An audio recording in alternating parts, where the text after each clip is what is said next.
Hey, what's up, brother? Habibi Fahodiye. Habibi Fahodiye? What's that? It's African liberation, brother. Oh, you got that knowledge, brother? Knowledge, brother? Do you want the knowledge? Every brother looking for some knowledge. Look, if you're looking for the knowledge, let me tell you what the knowledge is.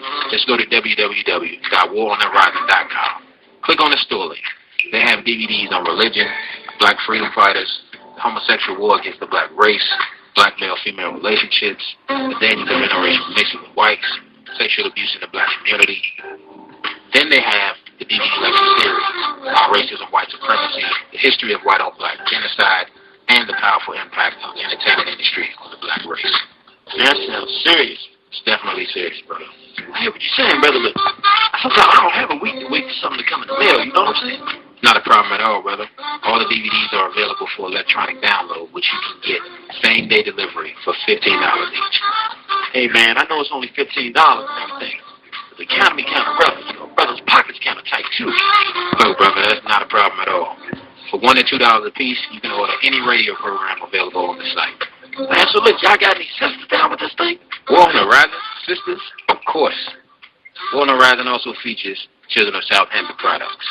They have the 2009 and 2010 Nat Turner Day weekend celebration. 1831 Turner Street featuring them Memphis boys, Brothers Keeper. Okay. Have you ever heard Sister Nefertari lecture? Nah, I haven't. You gotta check out that 500 Years of Dark Skin vs. Light Skin. Look, man, this stuff sounds kind of serious. They got me to hate on it. Yes. Huh? You hate being depressed, don't you? Brothers and sisters, we'll see you on the battlefield. War on the horizon. This content may not be suitable for viewers and English language. The devil ain't got horns, he got buttermilk skin. It's time to make this cracker face a penalty of sin. Let's stand on for the color of our skin. Big bad black man, let's begin like this. Hey, brother, did you try that new restaurant down the street? Yeah, I went there yesterday. The food was off the chain. And the chicken was like, how did he say that? Like, to die for. Whoa. To die for? To die for, brother? I'm saying, the chicken was good. You know what I'm saying? Can't you just say the chicken was good? Does it have to be to die for? That sounds a little... Did you wear skinny jeans while you were eating the chicken? Nah, I'm saying, I say it was good, man. Was it rainbow chicken?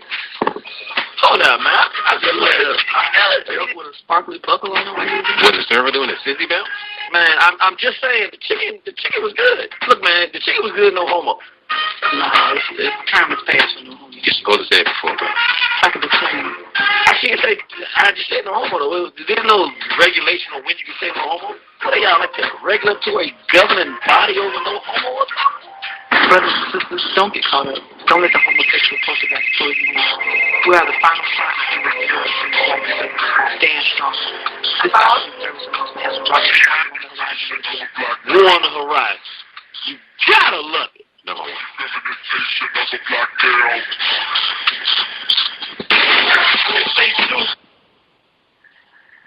Man, oh, here we go again, man. Two gay dudes kissing on the bus. That's what I'm talking about. You gotta be, man, they trying to turn everybody gay. You know what I'm saying, bro? Brother, I really don't know what you're talking about. I'm saying, you see the bus, you see how they got the two dudes kissing on the joint. It's like commercials. Everywhere you go, everything gay. Youngers walking around with these little, the faggy fit jeans and everything. You know what I'm saying? Well, brother, do you have hate in your heart? What? Yeah, that's not the Christianly thing to do. We should love our neighbors. Man, I ain't loving no gay neighbors, Joe. It ain't say you gotta love your gay neighbors. It don't say love your neighbors. It don't say... I ain't talking about neighbors. I'm talking about faggies. So you saying you love faggies? What I'm saying is, love is the most powerful force in the universe. And Jesus came to show us how we should love our brothers. Man, you sounding real gay right now, talking about loving some brothers. Hold on, Joe. Look, look, if you want to tell me something, just let me know. I might be preaching to the choir, man. I'm saying, the faggies, talking about loving. You know what, man? Get this, man. I'm going to walk. Peace. Brothers and sisters, sometimes your arms is not long enough to box the spooky in the sky. Spend your time where it's most useful. This is the African service announcement. War on the Horizon. We'll see you on the battlefield. War on the Horizon. You gotta love it. Check 1 2 1 2. Let's get some volumes in here. Check 1 2 1 2 1 2. My y'all for the great disaster. Don't get confused about my way of life. It's not gangster, it's militant, ill intent. I mastermind and leave a federal building bent, build a tent, and live in the wilderness. Shop in a tree branch, in a river spirit, fish, I'm fearless. Every now and then you might find a video of me through my media. It's wartime. So, the irritated genie. Outlaws in the house. Feminization of a black male. Yeah. It's the war of the horizon. Feminization of a black male. Let's go, bro. They say too. They say that that's illegal and kidnap this young boy and they get me. Force this young boy to be a sub. How sick is that? The Greek God knows his name was a quick to get me. They have many faces to go many hands. Homosexuality accepted by blacks. But when I backtrack, I see no history. European trickery. Burning all this white sex tax. You disagree the verse on you to prove it existed. In Africa, I must be original Egyptian. Show me bestiality and kinship. Show me purity. Homosexuality was represented. The image is printed. You can't tell it ain't coming from wrong. White is down the power in a song. Bring it home. I get my home. White is down the power in a song. Bring it home. I get my home.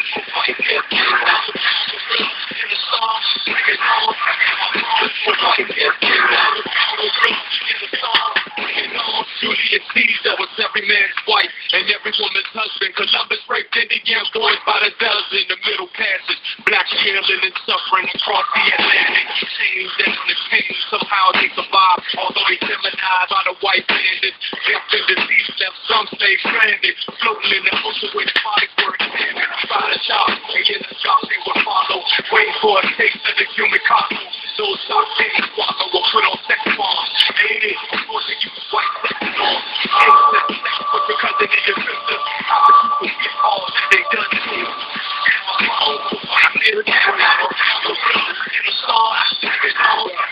That statement, Jason Collins became the first active male professional athlete in the 4 major American sports leagues to come out. Collins made the revelation in a first-person account posted on Sports Illustrated's website Monday, adding, "If I had my way, someone else would have already done this. Nobody has, which is why I'm raising my hand." Well, it's a really tremendous day, both for professional sports and for our country. I think, Jason Collins has immediately made himself a role model to young lesbian, gay, bisexual, and transgender people around the country who now see an openly gay athlete at the highest level. In a statement, NBA Commissioner David Stern says, "We are proud he's assumed the leadership mantle on this very important issue." Former President Bill Clinton, whose daughter Chelsea is a friend of Collins from their time at Stanford together, also released a statement, saying in part, "I hope that everyone, particularly Jason's colleagues in the NBA, the media, and his many fans, extend to him their support and the respect he has earned." Collins has played for 6 NBA teams in 12 seasons, finishing this past season with the Washington Wizards. Now a free agent, he says he wants to continue playing. Noel Waghorn, The Associated Press.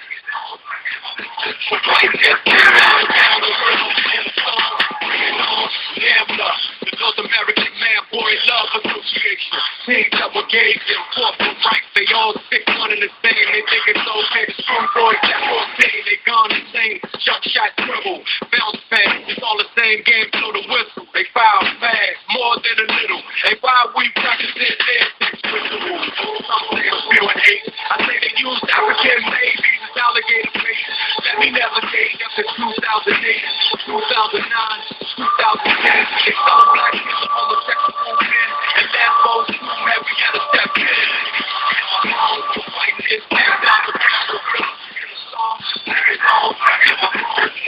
My ancestors woke me up this morning.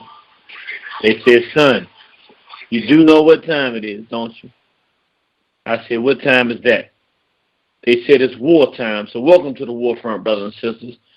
Oh, man, we got a special program for you tonight. You just heard us playing that. It's Jason Collins, black-skinned male professional basketball player, comes out today and lets the world know that he's been swarmed in and souped in by the militant white sex assault, that he has given away his African birthright to live and breathe and participate in this world as an African, so that he can be a sexual degenerate and deviant. And so we really got to do something. That's what we're going to talk about tonight. We're going to talk about the white sex assault on African people, from America to South Africa to Atlanta to D.C. to Brazil to everywhere we find this. And we're going to talk tonight about what we can do. We've got to start a movement. It's no longer, we can't wait till we're comfortable. We had a movement in the 20s. We had a movement in the 50s, movement in the 70s. And by God, as African people, we got to have a movement, an anti-white sex movement. They're going to take some lives on this one, and we got to take some too. This is a real crisis, and we can no longer sit and wait. All those who say we're warriors for our race, the time is here now, and it's our time for us to start doing something about it. And in that regard, we couldn't do this kind of program by ourselves. So, of course, tonight you have the honor and privilege to be on the station live with the premier scholar of the 21st century thus far. I don't know what an African can do to outdo the brother that we're about to bring on you, but this brother writes books like birds fly from tree to tree. You know, it's nothing. And each one of these books is a quality book. As a matter of fact, I don't want to get off subject, but he's got a brand new book called Message to the Warriors. I'm about 3/4 way through, and I really don't even call it that now. I'm reading this book, and I'm so blown away. It's literally the handbook for black nationalists. It's a black nationalist handbook. It's a guide to anytime somebody asks me, what do I do? I'm just learning this information. How do I go further? What do I have to do? Instead of me giving these long explanations or whatever the case may be, I'm just going to say, this is the book that you need. It'll give you your guide. So, brothers and sisters, matter of fact, we're going to probably do a program on that very, very soon. If the brother's available, the next time he's available, we're going to do that because it's an outstanding book. And I just want to finish it before we bring it on here. But brother's written Kabuka, brother's written Homosexuality and the Effeminization of African Males, Sex Imperative, Urugu's Eunuchs, and many more books. I think he's almost up to 20 books now. So without any further ado, brothers and sisters, I'm going to bring you on our brother here. He has a program, he and his wife, a Bibi Fahodie program every Friday night. For those that don't know, a Bibi Fahodie means Black Liberation in Cree, which is a Ghanaian language, if I'm not mistaken, and the Baba's going to come on in a minute so he can correct anything that I say that's not correct. And I just want to go ahead and give you now, you might as well call in now because we're going to go to our phone lines around 8 o'clock. I'm going to tell you now, the phone line's going to be lit up tonight. When this brother comes on the radio and comes on this program, it's always hot and off the charts. Phone number 760-569-7676. Again, that's 760-569-7676. Participation code 948-656#. That's 948-656#. Without any further ado, brothers and sisters, we would like to welcome to our program Baba Mwamalimu Baruti. Are you there with us, Baba? I'm here, Brother Tater Genie. I'm glad to be here. This is definitely an important topic in our lives. This is an important topic in our children's lives. Because technically, you could argue we're safe. We know. But the children are the point of attack. And we have to have this discussion so that at least we can say that what needed to be said was said. And that we're doing everything that we could possibly do to stop this assault against our children. I don't think that I can say that enough. Because people want to play like this is some kind of a political game. That we're all the same, and it doesn't make a difference what you do. The individual way rules. And I know I'm starting before I should start, but you got me started with the introduction with the guy who was speaking out of out of Christianity and trying to correct this brother in terms of him trying to correct the fags that were on the bus. And we have to bear in mind that religion is a political weapon, as John Henry Clark taught us. It's a political weapon in the hands of our enemies, Christianity is the political weapon of Europeans. Islam is a political weapon of Arabs. So we have to be very careful, and when that political weapon serves their purpose, then it pursues their interests. So what they are comes to be something that we defend, even when what they are is about the business of killing us from the inside out. So I'm glad to be here. Always glad to be here. You know, I appreciate you. I appreciate your work. You've been a major point of conversation in our lives and in our home for years, many years, and it's often those people who most people don't hear, whose voices most people don't recognize, who are doing the most work, because usually those whose voices are the most obvious are those who are the most compromised. So you are definitely appreciated in our home in terms of the work that you do and what we need to have done. Well, brother, we definitely appreciate that. You know, it's always an honor to have you on. You know, when you accepted that you would come on and actually have a program on our station, we were just honored, because we knew that, and this is something that I really want to say for people to understand something. It's something that I talked to our brother DJ, you know. A lot of people don't know brother DJ, but brother DJ is a brother with tremendous depth in terms of understanding sometimes, and sometimes he just blows me away with things. But one of the things he was saying is that in the modern context, particularly as it relates to exactly what we're talking about here now, this white sex thing, but just in general, there are not a lot of black brothers and sisters that we can call elders. They may be older and they may be good people, but in the best case scenario, many of our older brothers and sisters don't understand how dangerous and how absolutely life-threatening this white sex assault on our people is. And so even though they mean well and they see themselves as Pan-Africanists, in the modern context, they can't help us and won't help us with this because they don't see it as a real problem. Could you talk to why this homosexuality and homosexualization of African people and pedophilic white sexing of black people, why it's so important and what it's going to do if we don't do something about it? Yeah, absolutely. But before I do, you brought up an extremely important point, and it's a very fine line between, of course, an elder and an older. That really hit the nail on the head, and as I said, Brother DJ, he's got a way he's got this incisive way of attacking, speaking to a problem, making it plain. That's one of the reasons why I can really appreciate his mind, because he's clear. There isn't fuzz there. He's clear.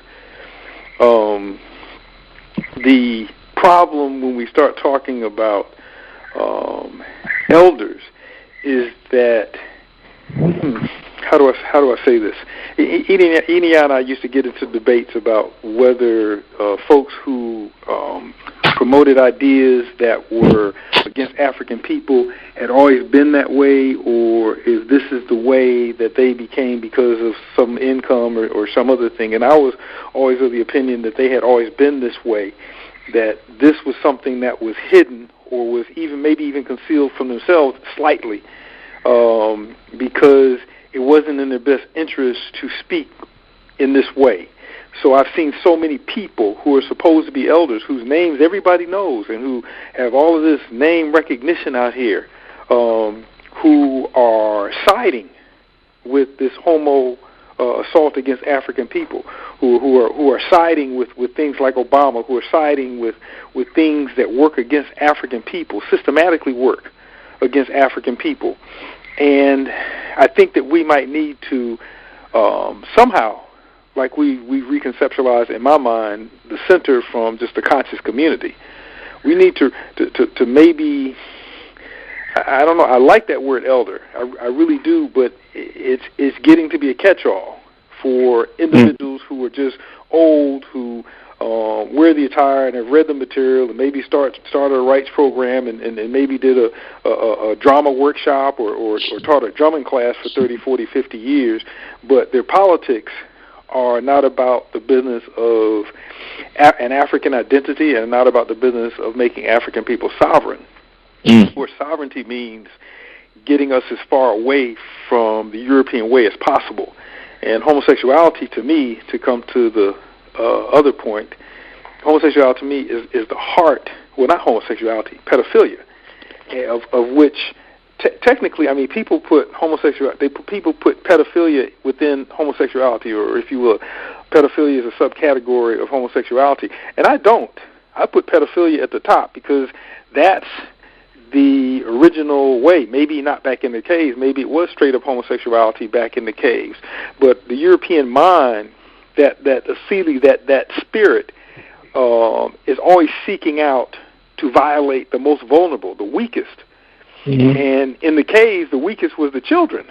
And of course, we aren't there and we couldn't see, but we can speculate just like they can speculate. They can theorize. We can theorize too.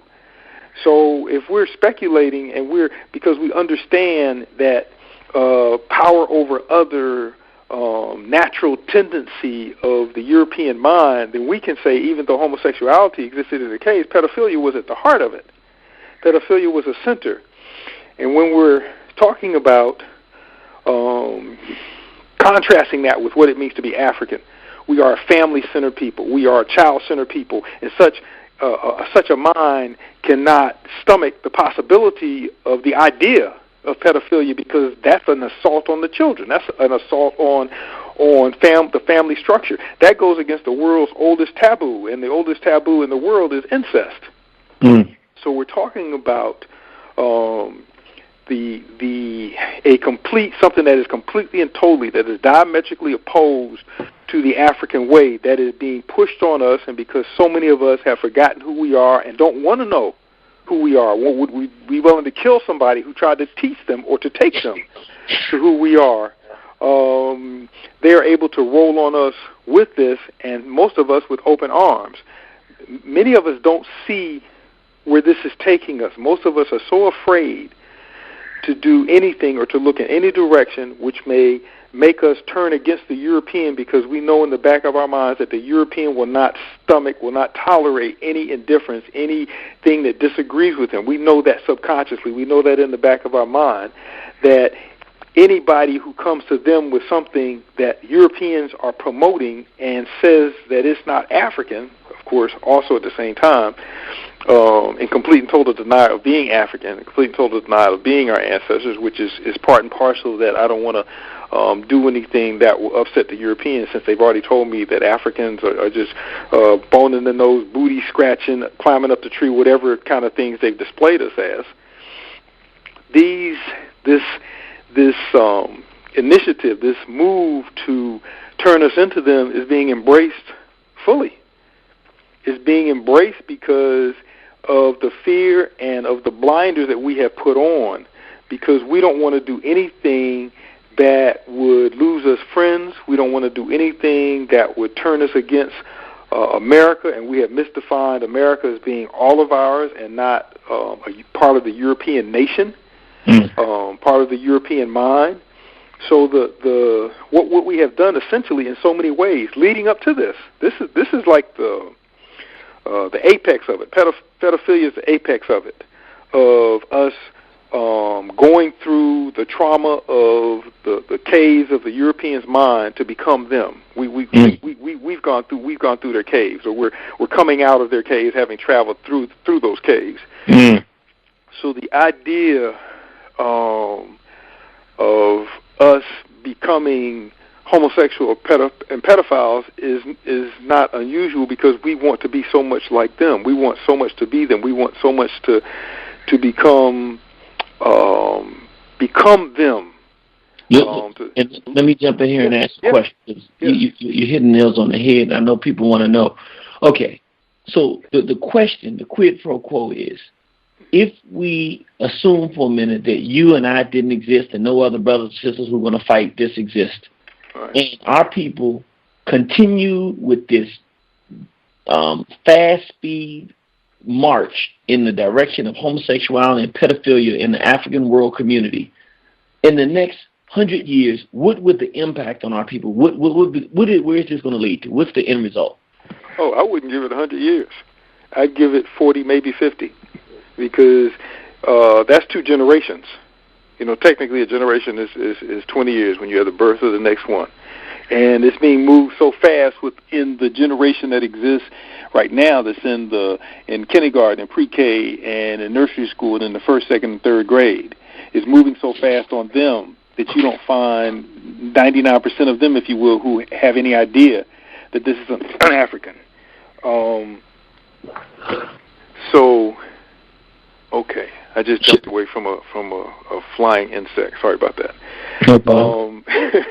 That's a flying homo bug that doesn't want you to tell. He's not flying anymore. I have very serious doubts that it would take that long. What I have seen at 57 years of age, or should I say what we have seen? Because I better say what I have seen, because any guy's always saying that I robbed the cradle, even though I only have 6 years on her.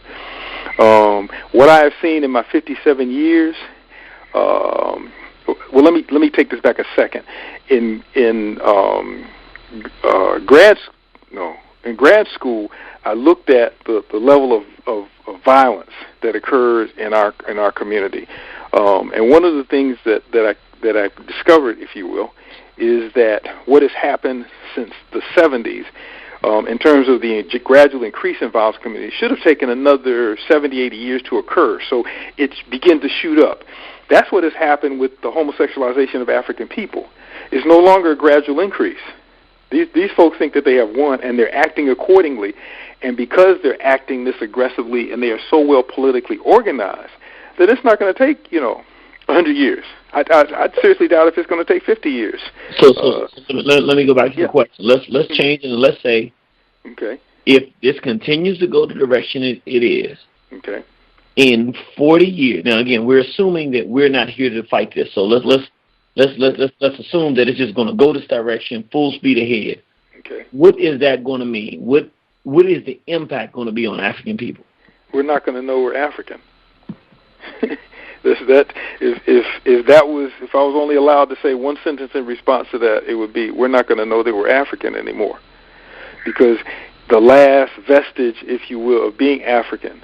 They've already invaded our spiritual systems, many with the assistance of Negroes and lost souls. So those are no longer our domain, and they were out after that in the first place. As Jerry Clark said, they took us to Christianity, which is something that they didn't believe in, and now they're taking over our spiritual systems while we're still heading toward Christianity. So they've taken over that. They've recreated themselves in our family forms. Our divorce rates are much higher than theirs. Family breakup. Children without fathers, foster care. L.A. County alone, there are over 250,000 children in foster care. Foster care does nothing but it nurtures sexual violence. It nurtures white sex. It nurtures homosexuality, pedophilia. It nurtures these things. They've already taken over our politics. Who in the political spectrum that I'm not aware of anyone in the political spectrum who is making any statements against homosexuality, the homosexualization of African people.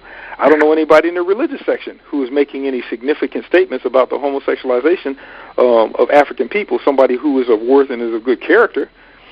So in all of the institutions that we don't have a military, so we don't have to deal with that. We're already incorporated into that. So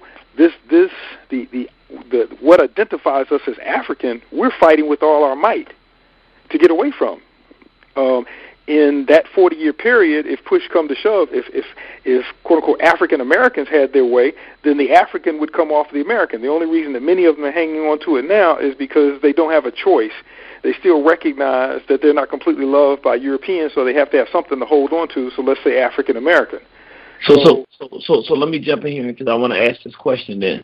Keep directing. Okay, so when you say that we won't know that we're Africans, give me a practical example. A person walks out the door today, and even though we may not all know that we're Africans, there's some knowledge as a race of people among some of us and enough of us that we can say that we're Africans, so that we can say African American, for instance. Give me what it would be like in 40 years, considering things go full speed ahead, no one does anything to stop this, we go completely in a direction. a black person walks out of the door in a home, and what is the world like for black people? I don't see any reason why we would associate ourselves with being African in any way. That's the last thing that we want to do. So when this individual walks out of his home or her home, they're just going to see in their mind a bunch of individuals, a bunch of Americans, if you will. They're not going to, the Europeans will, but we're not going to in any way, shape, form, or fashion try to identify ourselves as distinct or separate from them. Our skin color, and hopefully by then no one has come up with a formula as in this one book I read, which was able to turn us a white. If no one's come up with a formula and we just happen to look different, then we're going to be in the absolute state of denial that has any significance. This guy might just have gotten out of bed with his daughter and gotten on the bus, and on the bus had a sexual relationship with a, if you want to call it sex, relationship with a male. I mean, there's no, after he poured his libation. Because Europeans are incorporating some of the things that come out of our traditional systems because they're cute. So that there would be nothing about this individual, and maybe we can say 50 years, maybe we can say 60 years, because that's the questions get a little more complicated in my head now. That individual would not see anything about himself that in any way, shape, form, or fashion connected him with Africa, except maybe on the news where he had to celebrate the West's further military invasion of the continent. So let me see if I'm catching the weight of what you're saying. It's almost like you see some of those, some of the black people. I'm not talking about the dark Indians who are really Indians from India, but some of the black people in India or some of the black people who live in Arabia, or even in Africa, who have no idea whatsoever that they're African, but completely see themselves as Muslim or Arab, and will fight and kill you if you even mention anything about that. And so, in the context of the way they live their life, the idea that you and I exist and we could be their brothers is completely, totally the furthest thing from the construct of their mind. Absolutely. And so many of us are already there or wishing we were there. So very many of us. I don't expect by that time HBCUs to be HBCUs. They're already on the downfall. These schools are already recruiting the other people. And in those instances where there's a strong black male presence, then the strength is being negated with all possible strength. So there's no, those things that identify us as African people, we will have done everything in our power to remove them. William Jewis Wilson wrote a book called The Declining Significance of Race back in the 70s or what have you, and it was based, one of the things that came out of that was an understanding that the Negro didn't want anything that identified black people as black people, except that moved him further into the bed of the European. So by that time, I mean, we're talking about 2 generations, maybe give it 3, I don't know, but within that time, unless there is a major economic crisis, unless this bottoms out, which, you know, in a very real way, I hope it does, unless it bottoms out, unless there is some, well, even then, I can't imagine a situation where black folks would be so upset about what happened to or some black folks that they would call into question white people as a nation. So I don't see anything but us in terms of those who don't know and don't want to know, not just don't know, but don't want to know in any way, shape, form, or fashion, changing the course of the direction that they're going politically. There's nothing there to make them stop, and there's everything there to keep them going. Fear, ignorance, white folks who, quote-unquote, love them. There's nothing whatsoever to make them stop and think that the direction that they're moving, they're running away from who they are, is wrong. They're told in every possible way that it's right, that it's correct. Okay. So when you moved us out of the equation, if you move us out of the equation, then that little anchor, that little piece of a root that's still holding us to our ancestors that we represent, then that'll be severed, and there's nothing to keep the ship just from floating wherever. So would it be reasonable in a nutshell to say that thing that we call culture, which is what a people do and how they identify themselves, see themselves, the complete and absolute cultural destruction of African people will occur, so that even if they're physical African beings walking the planet, we will not identify with one another, so there'll be no collectiveness, black men and women married and having respect. And absolutely. It will just, as a race, essentially, we will be exterminated culturally. Absolutely. And once you've done that, then you can freely commit genocide, and no one will pay any attention. No one will notice. Because it's individuals that are dying now. Because it's individuals. And no one is going to connect themselves. No one is going to say, well, that's one of me, and if that happens to him, then that's going to happen to me. That's not going to be there, because I'm not him. I'm me. I'm an American. I'm not. He must have done something to make that cop beat him to death. It had nothing to do with the color of the skin. He had to have done something. So we don't. When that happens, when that extreme individualism seriously kicks in, and it's kicking in, it's kicking in. When that seriously kicks in, then it's not going to be a question of any unification. I mean, I look on the street that I live in. The people across the street, they have a white female who's taking care of their child all day long while they're at work. This is a black couple. I look down the street, and the sister on the corner, she's got 2 homes, and in these 2 homes, she doesn't bring anything in but homosexualized Africans and Europeans. These are black folk who are, whether it's consciously or not, it doesn't have to be, who are consciously working to destroy any sense of family and identity. As I said years ago, I continue to say, the main institution that Europeans attacked when they came to the continent, and they continue to attack today, is the family. They, of course, they attacked the economy and the spiritual system and all that, but the primary attack was on the family. Because if you can disconnect people from the families, then you can disconnect people from the nation. You can make them into individuals who have no sense of loyalty to their ancestors, to who they are, to their race, to their group. They have no sense of loyalty to anybody except whoever has the power, whoever has set up the system, whoever's defining reality for them. And the European definition of reality for themselves is one of extreme individualism. And for African people, trying to become European is even a greater extreme individualism. We don't want. We're told. One example of this.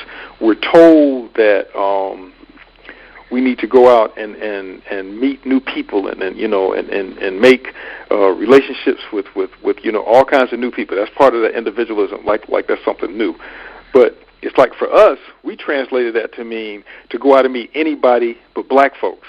You got if there are so many different cultures on the African continent, and I argue that there's only one, just different ethnic groups.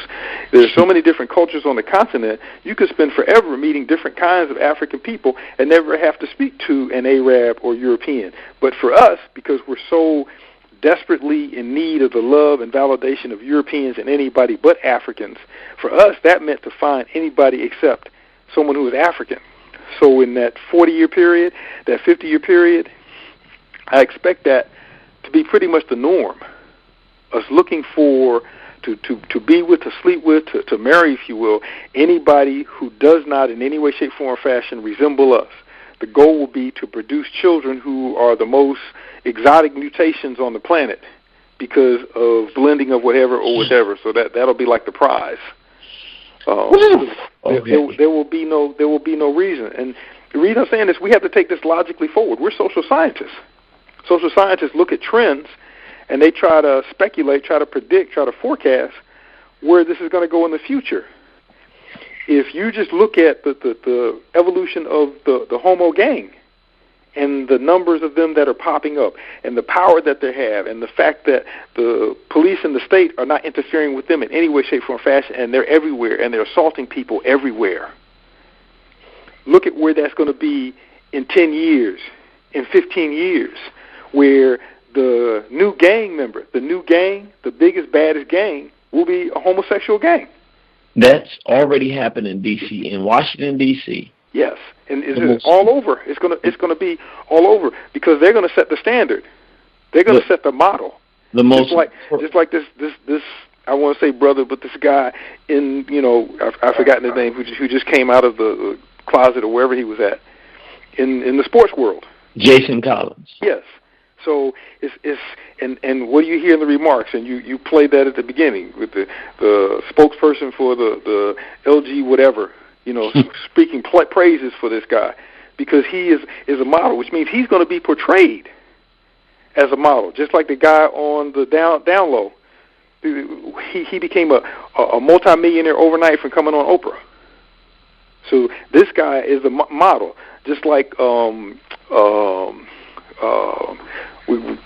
what's his name? We call him Faggot Ferry, the guy who's got the TV shows and the movies, Medea. Tyler Perry. Yeah, so he is a model. Why? Because they have put him there. Because economics rules this society. Capitalism rules this society, and he has all of this money, all of this clout, and he has become the model. I tell the males here on occasion when they want to catch attitude, they're so bad they don't want to have to listen. These are guys who 15, 16, they're starting to smell themselves. And I tell them, okay, you think that you're so bad, you don't need to develop a sense of thinking in this reality when you're going to be dealing with these folks, and you don't have the wherewithal or the drive to create a business, which means you got to go work for them. The way that the world of work is going, it is going to be ruled by Europeans and their Negro lovers. So you're going to have a homosexual labor market. If you don't bend over, you're not going to get the job. We had, and let me just jump in, Ray. We had a sister that called us from Emporia, Virginia, a few years ago, and said that in that city, that if you were not either interracially dating or pro-homosexual, that you couldn't get a job. Well, I believe that, and you'll find the same thing. It's going to be happening real soon in England because they're well on their way, and in Canada. So it's not just here. It's all over. Any of y'all came across an article the other day of black males, a number of black males who lied, saying that they were homosexual because they said otherwise they couldn't get jobs. What? You have a homosexual in Canada or U.S. here in Atlanta. Can you send that to us? Wow. I will ask her. Well, I ask her when I get off because I know that she has it. She talked about it like 2 or 3 times. Wow. But that's not to me. I want to say that's old. It's just not public. Because the homosexual community, the homosexualized African community, to me, to say European is homosexual, so I'm not even going to deal with them.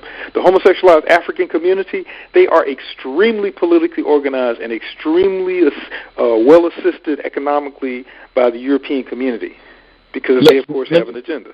And let me jump in here where we're saying that because this is real important. Yeah. Okay, let's just change direction just a little bit here. Okay. The homosexualized, white-sex, black-skinned community is very politically organized. Here's my question. In the modern context, first question, is it possible to be Pan-Africanist or black nationalist and not be openly organized to fight homosexuality? Can you do that in this climate? No, not now. Not now. That's why that's one of the main, we say no Euros, no Negroes, no homos, no promos.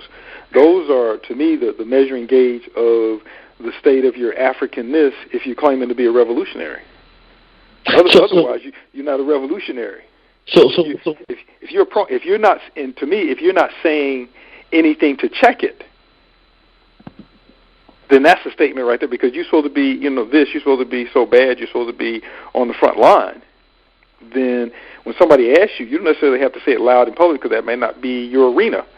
But the people who are around you, the people who know you, the people who you work with, they should be clear that you're clear. Can an organization be a Pan-Africanist organization and not have a stated disagreement or platform against homosexuality? Absolutely not. Absolutely not. Because either they have the opposite of that and they're pretending to be revolutionary, or they're not revolutionary because they're afraid to say anything about it, because that may make them lose something, which to me makes them promo, because if you're not saying something about a problem that's in your face, you're being neutral on, then you're assisting the assaulting side. So I don't think that there's such a thing. And those organizations who are not saying anything, particularly those who are promo, but they're pretending that they're not, then they're practicing the same thing that I have, not I alone, but have described about homosexuality among homosexualized Africans for a long time. Extreme deceit, lying. Revolutionaries don't lie to their people, especially those revolutionaries that you're talking about. We're grassroots and we are trying to create a nation of people. We're fighting for this and we're fighting for that for African people. You're lying. So you don't lie to your people. That's doing the same thing that Europeans did when they talk about the masses or asses. You mean you're lying to your people, which means that you're full of deceit, that your character is bad, and you have no business calling yourself a revolutionary or standing anywhere near the front of African people. All right. Now let me go to another question in that same regard. Okay. There was a time, and I know some people have issues with it, but but I'm going to name some men, and I'm going to say there's no question in my mind that each of these men, if they saw this as an issue during their time, would have said something. Marcus Garvey. Oh, absolutely. Elijah Muhammad. Absolutely. Malcolm X. Absolutely. Robert F. Williams. Absolutely. If these people were here where we are today, that they would be fighting, but because of the nature of the fight that we're facing, they would be fighting a different fight. They would be fighting this war that we're fighting. Here's my question. Absolutely. Minister Farrakhan came out and went public, and it was not someone asked him a question. He went and in an interview, he proactively declared that Tyler Perry, as he described him, was a spiritual giant. How would you classify that statement coming from somebody of Minister Farrakhan's position to have the voice in the ear of our community?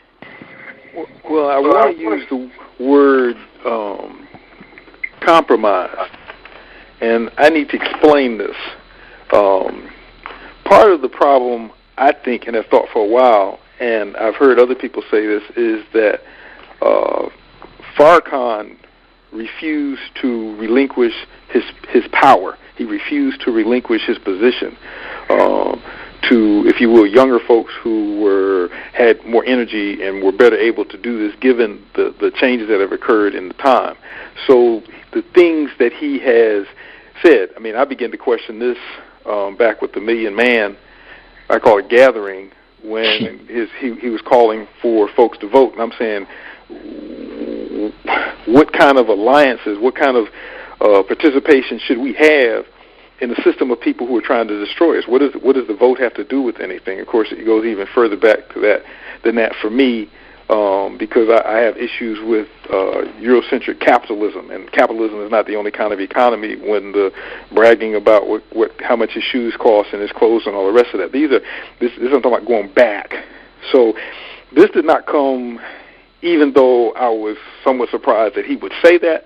It didn't come as a surprise in terms of what he would say to how do I say this? And it's not that I'm trying to make this sound nice. I'm trying to give it the whole picture.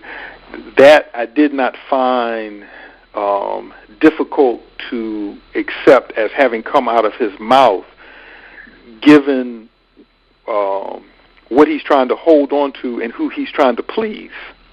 Okay, so you have the trying to create alliances with Christians, trying to create alliances with Jews. Arabs and Jews are eternal enemies. So why would you try to create alliances with Jews, European or otherwise. So He's trying to maintain power by being everybody's friend.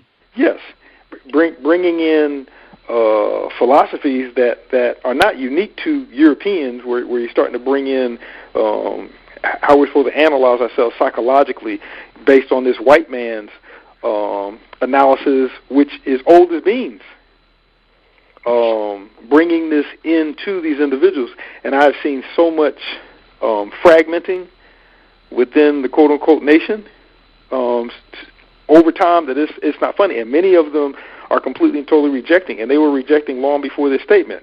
To me, there's no, and there was an attempt at an apology for that. That was, to me, like the attempt of Erykah Badu, and I don't really care whose feelings I'm hurting here.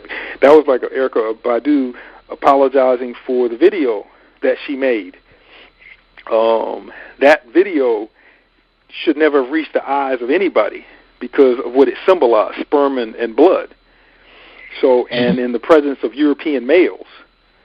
So this was a statement that he never should have made. This to me, you cannot retract because it should have never come out of your mouth in the first place. You should have never promoted the idea. I don't care what Tyler Perry, or as we say, Faggot Ferry, represented to Negroes or Americans. That's of the magnitude of like silencing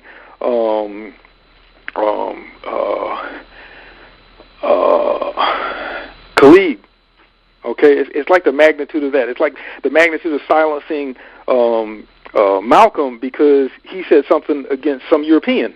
No, let me stop you because I want to ask you this because it goes right along with what we're talking about. Mm-hmm. If Dr. Khalid Abdul Muhammad was here, and of course we know this is a speculative question, yes, but what would he do in relation to this onslaught of homosexuality? First of all, well, let me answer differently. One, if he had lived, could they be doing this right now on the magnitude that they are? And two, what would his response be to this? Absolutely not. You couldn't do that because of the man that Khalid Muhammad was. Khalid Muhammad was such a man in terms of our definition of manhood that anybody who was not a man in his presence was immediately revealed for not being a man. So if you're making statements that glorify or qualify some effeminized, homosexualized male and trying to put them on a pedestal, then it's going to reveal what you're really about even more. I'm sorry, I misinterpreted the question. I'm saying, could the whites have been effective in pushing this homosexualization on African people if Dr. Khalid was alive, or would they still be doing it? And if they were doing it, what would he be doing? Not to the degree that they are. I think that they could have continued to do it because many of us did not support the idea of Khalid Muhammad. When Khalid Muhammad came on the scene, so many of us had already lost our manhood. So he was the thing that would have made Khalid Muhammad so effective was his connection, attraction to young folks. So what's going on with young folk would not be going on at the rate that it is because there will be somebody constantly checking it. So, and there isn't a voice or power within the homosexualized African community that would have been able to challenge him. But again, the problem is there were already so many of us, the majority of us are willful slaves. So Khalid's message would have reached, well, I would say that we would have more of these phenomenal warriors that we're now having come on the scene. We would have more of them because there would be this voice that had this national recognition and had an image of quality that represented manhood in such a way that it would have been easy to, if you will, follow him or to walk alongside of him. One of the things that they did was, and that they continue to do, is to systematically remove, either physically or by keeping them off of the airwaves or keeping them out of sight, any model of real African manhood. I want someone to tell me the name of one that's in major media now. And I don't even want to go into the actors because actors are still actors, but even there, show me there. There are some good actors, but I'm talking about in terms of the role of manhood and the roles that they have played that everybody has seen on the silver screen. What are the models of manhood? So this is not accidental, and most folks already know. They just don't necessarily connect it to the homosexual agenda. And let me ask this last question because we only got 5 minutes before 8 o'clock, and I know people are going to want us to go to our phone lines. But this is what I want your help with, because I think as we're talking about what's going on, it's clear that this is an international crisis. They had the first gay Zulu wedding. Absolutely. We got an NBA player just today coming out, which means shortly thereafter we're going to have professional football players coming out, and it's going to be so celebrated that it's going to encourage other people to do the same thing. And so that's going to tell our young people that this is something that's desirable and nobody's speaking out against it. My question to you is this. It's clear at this point that what we're doing is wonderful. The ancestors are happy that we're doing something, but now the race is crying out for a movement. Absolutely. And if I'm not mistaken, the silent majority of black people on the African continent and in America, even though that majority is becoming slimmer and slimmer as the days grow, but the silent majority of African people are still vehemently against this behavior. They just don't have a voice. Agreed. How do we, in a very practical way, how do we start a movement? I'm talking about the same way Robert F. Williams had a movement for armed self-defense, the same way that the Black Panther Party had a movement, the same way that Marcus Garvey had a movement, the same day that Elijah Muhammad and the Nation of Islam had a movement that affected thousands upon hundreds of thousands of people, and the people that didn't hear them directly were influenced by people that they did hear. They started businesses, they had military infrastructure. How do we take the energy and the silent majority's agreement that they don't like homosexuality and they feel that it's filthy and pedophilia is filthy, even though they have pedophiles and homosexuals in their family? How do we take what that we have left as a race? How do we turn that into a movement, an aggressive militant movement? How do we do it? And you said I have about 5 minutes, right? No, you take as long as you want on that one. Okay. The first thing I'm going to say is that for me, I define movement differently. I don't define movement differently in terms of vision and us trying to get us to a certain point, a point of independence, empowerment, sovereignty, self-identification, identification with the ancestors. That's not what I'm talking about. I'm talking about in terms of size. If we've learned nothing else, and there should be two kinds of movements. One should be like the one that you're describing, large scale. But I think that needs to be like the tip of an iceberg. That voice needs to be like a tip of an iceberg. And within that iceberg, all of those little crystals are groups of individuals, small groups of individuals who are organizing themselves around that to protect their children, to educate their children, to educate themselves, to do what they need to do to build those businesses. And I know I'm moving away from I'm not moving away from the homo thing. To build their businesses, to build their schools, to build their political organization amongst themselves so that they are strong. So number one, they provide a viable model as well as a viable place for people who want to be African to be and to safely be and to be in a sacred African space. These individuals in these small groups, they have to know who they're about, and they have to be strong enough and powerful enough, and they're listening to that iceberg, that public leadership that is there, whether it's heard by everybody or not. They've got their ear on that, and I really think, I'm not going off on a tangent right now. I really think that it's already there. I think that the movement is already there. I think that the problem is that there aren't enough people who know about it. And that to me is that should be part of the main thrust of the warrior's work, to identify, to locate those individuals who are willing to form these groups and these cells or whatever you want to call them, that are organized to provide spaces sacred, safe spaces for Africans to be themselves, so they can continue to have, we can continue to treat each other like we're supposed to within these spaces. We can continue to be no Euros, no Negroes, no homos within these spaces, so we can continue to raise our children with respect, so we can continue to hold our heads up high within these circles where we're practicing this nation building, nation running, and nation management, as John Henrik Clarke would say. Those are critical, I think, to any movement. We have to understand Europeans are about the business of destroying anything that's going to counter them. And they look for, they have created in us the need to only move when we see large-scale things going on. Mm-hmm. And I think the large-scale things are very, very, very important. But what we have to do is we have to realize how they work. Whenever something large was created, they did everything in their power to destroy it. They can't destroy things where you've got multiple heads.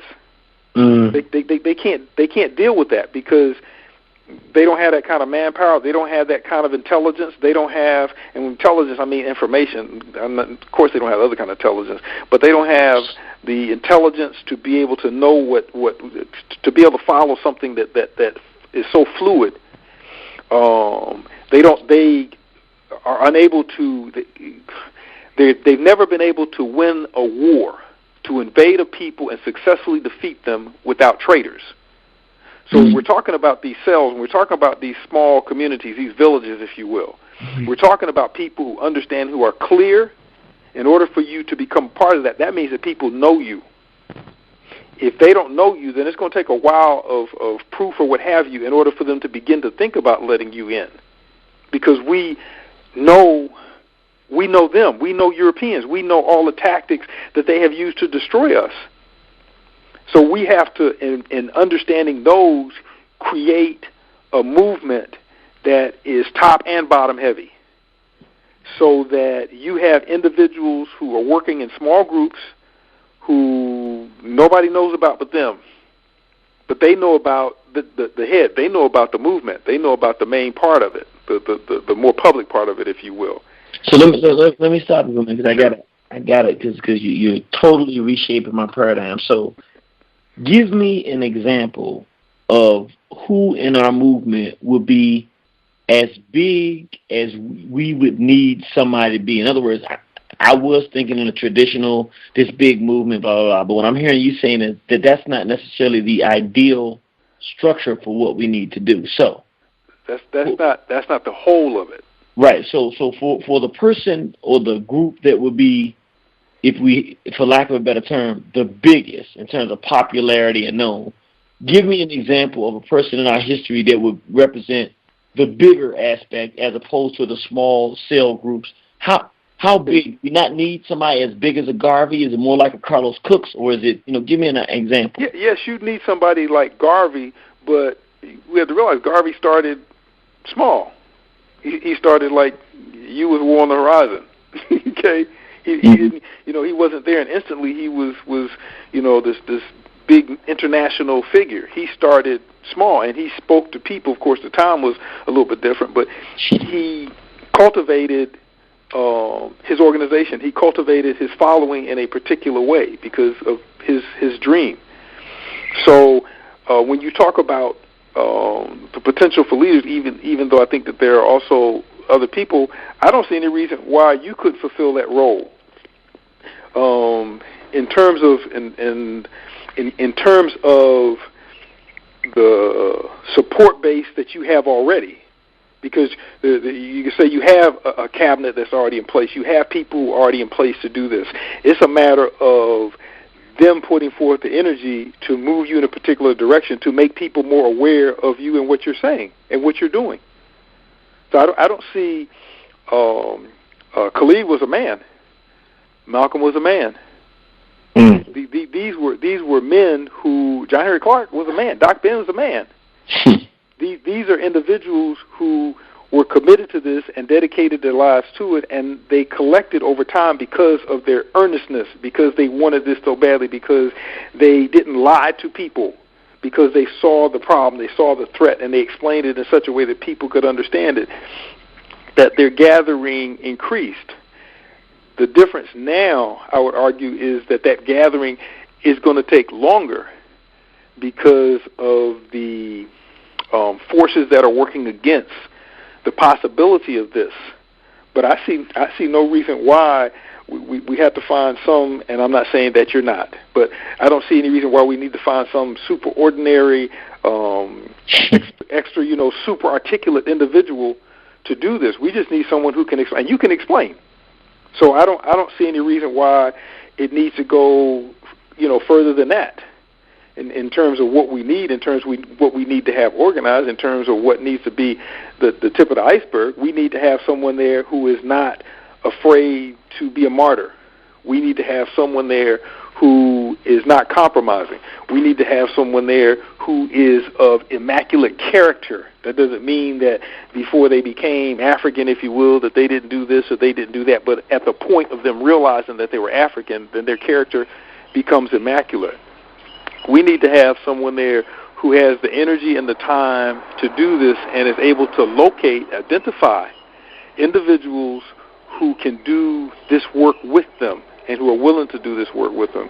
I don't think we need anybody, if you will, special for that. We just need someone who is determined and who is farsighted and who knows how to organize people. So let me ask you this, in listening to what you're saying,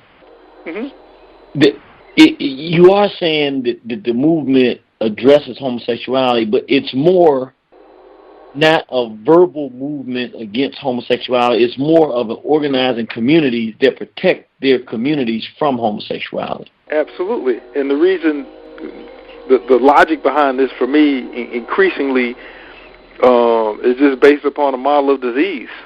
And even though I consider homosexuality to be more than disease, we can still use a model of disease where when any people who have sense, when they see a disease, when they see that threat coming, the first thing that they do is to protect those who are not infected.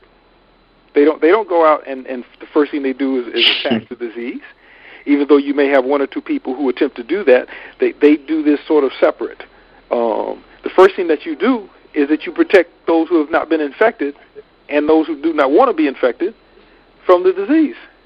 After you have them safe where the disease cannot touch them, then you go and handle the disease. Then you go and take out the disease. But the first thing that you have to do is to make sure that those are not infected, given that the disease is so contagious, it's highly, highly, highly contagious. If it wasn't highly contagious, then you could just sort of keep them secure and go ahead about the business. But given that this disease is highly contagious and homosexuality is one aspect of the European assault against us, even though I consider it to be essentially the most damaging because it turns us more into them than any other aspect of the disease. The first thing in that protecting us from the disease, that's the work of those villages, of those communities, of those cells, if you will. It's the work of the leadership. It's the work of true leadership to make people, keep people aware, keep people abreast of the nature of the interaction of a collection of variables that strengthen this disease or move this disease. It's the leadership's responsibility to make people aware of traitors in the midst. It's the leadership's responsibility to set the standard of what it means to be African. It's the leadership's responsibility to bring onto the front line, as time will allow, what have you, those individuals who are fighting in the trenches, whose work needs to be recognized or whose ideas need to be heard, not so that they can become spokespeople for the leadership, but because they may be able to articulate a particular thing in a particular way. That's the role of the leadership. The leadership's role isn't really to create the protection. The leadership's role is to state we need to protect the children. We need to make sure that there are certain rules that are established, that we have rule books in terms of how to protect our children from this, or for those who which means we need resources to teach people how to fight this. We need resources, but we need to have the kind of resources that, in many cases, come from the heart and not from the pocket. That's another one of the roles of leaders at the uppermost level and within the village, to identify those resources that can, correct what's going on, or can lead to the keeping of that disease away. But we can't.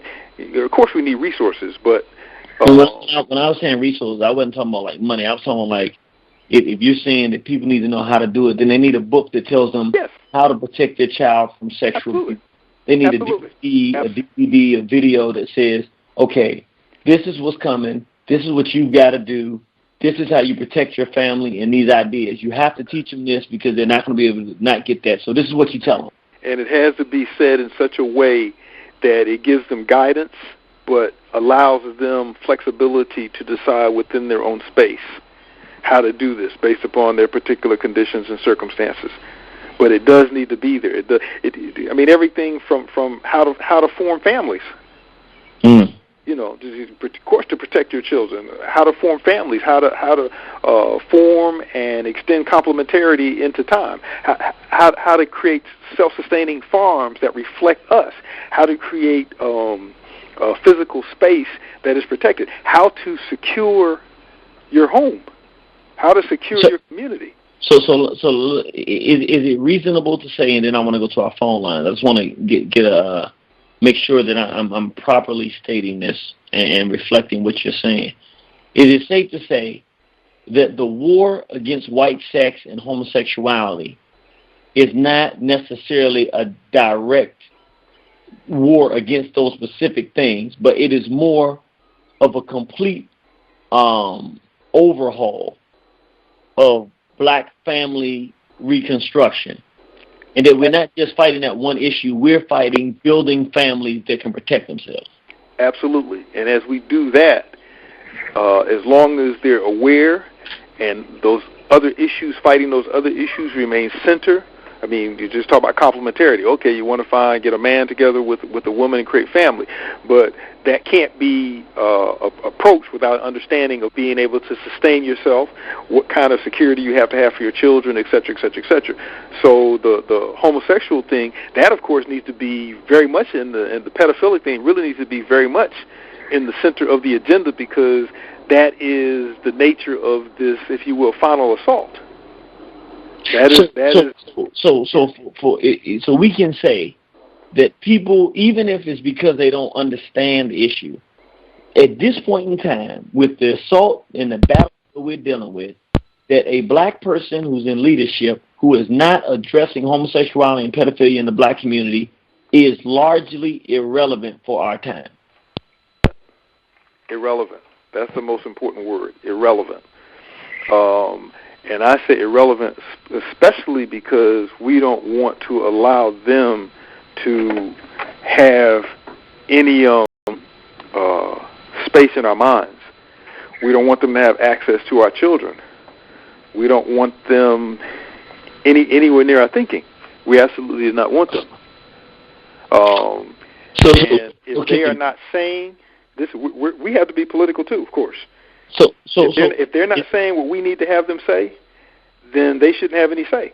So for a black politician, is an easy first litmus test. What is their open position on homosexuality? That's first. If they don't take a position on that, then we're not even considering supporting a black politician. Absolutely, because that tells me whether you support Europeans. If you support homosexuality, you support Europeans. I don't care what kind of game you playing. And if you don't say anything, if you don't do anything, if your money is so important, now if you can show me how you're taking a chunk out of your salary and supporting an organization that is working against homosexuality, but you're not making that public or making any public statements because that would stop the flow of that money into the community and into those groups to stop that. If you can show me that, okay, well, then maybe we can negotiate a little bit in terms of support. But other than that, and you know, the probability that is so low, it's not funny. Right. But if you're not supporting an agenda where you are anti-homosexualization of African people, I'm not saying anti-homosexual because to me that's what Europeans are. To me, it's just straight up anti-European, if you will. And I'm not even getting into this. If you're pro, to say I'm pro-black doesn't mean that I'm anti-white. I'm anti against the people who have been attempting to commit genocide against African people since our first encounter. That's right. So that's period. You can call me racist if you want to. I really don't care. If you're trying to kill me, you're enemy. So if you're supporting any agenda that reflects them and does not reflect our ancestors, which homosexuality does not, individualism in terms of anti-complementarity does not reflect our ancestors. And let me jump in there with this and ask you this question because it's something I saw. That we really are going to go to the phone lines after this, brothers and sisters. I promise to come to you. And the phone number is 760-569-7676. That's 760-569-7676. The participation code 948-656-pound. That's 948-656-pound. You're here with the premier scholar of the 21st century, Baba Walimu Baruti. Let me ask you this question. We have people that call themselves Pan-African. Mm-hmm. And on the African continent right now, almost every nation that's being headed by a black person, many of them not even necessarily the greatest of leaders, mm-hmm. but the position of those African nations on homosexuality, they're completely against it. Mm-hmm. And for the first time in many, many decades, we have an issue where even Uncle Tom leaders of African nations have agreed to stand on an issue, Yeah. which by definition, if I'm not mistaken, would make it, even if they're not Pan-African, it makes it Pan-African because different African leaders of different African nations have agreed on something that they're willing to stand on it. Am I correct to say that it makes no sense whatsoever that if the African nations have finally found something that they agree on against homosexuality and the homosexual agenda, that if you're in America and you are not mobilizing to support them in their fight against homosexuality, you cannot, by definition, consider yourself Pan-African? Absolutely, again. Absolutely. So your the Pan-Africanism that you're fighting for is a Pan-Africanism that's European friendly. Mm.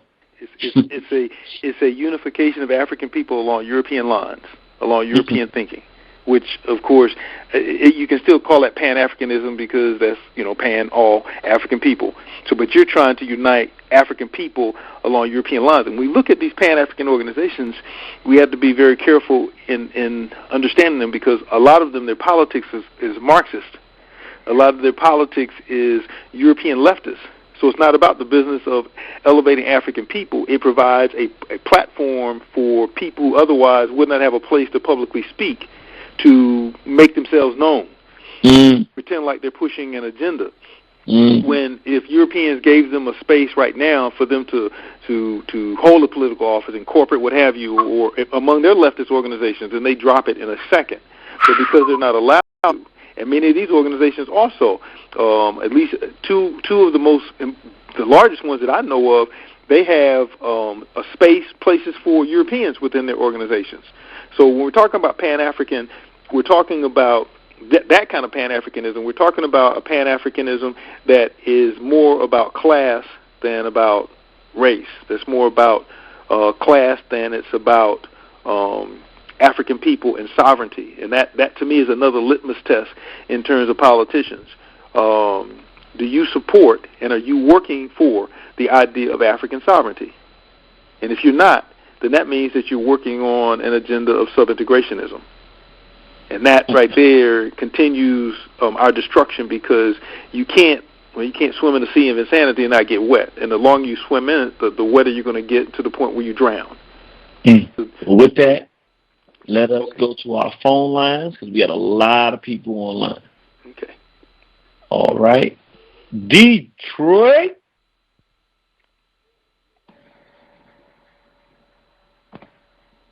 What happened with my Detroiter? Up, she dropped the line as soon as I picked her up. Let me see if she picks right back up, because I know she's going to call right back. Let me see if she calls right back. All right, we're going to go to our next call, and I'll come back to her if she picks up. 4938, you're live on Warner Horizon with Baba Mwamalimu Baruti. 4938, going once, going twice. All right. 5469, you're live on Warner Horizon. How's everybody doing? I'm just listening. All right. Well, thank you for listening now, brother. Hotel, yes. All right. 3556, you live on War on the Horizon. 3556, going once, going twice. All right. 2569, you live on War on the Horizon. BB Faudier family. BB Faudier. BB Faudier, my brother. Warrior. I'm glad I was able to get in today. This is Alex Cooley Chocolate here out of Tampa.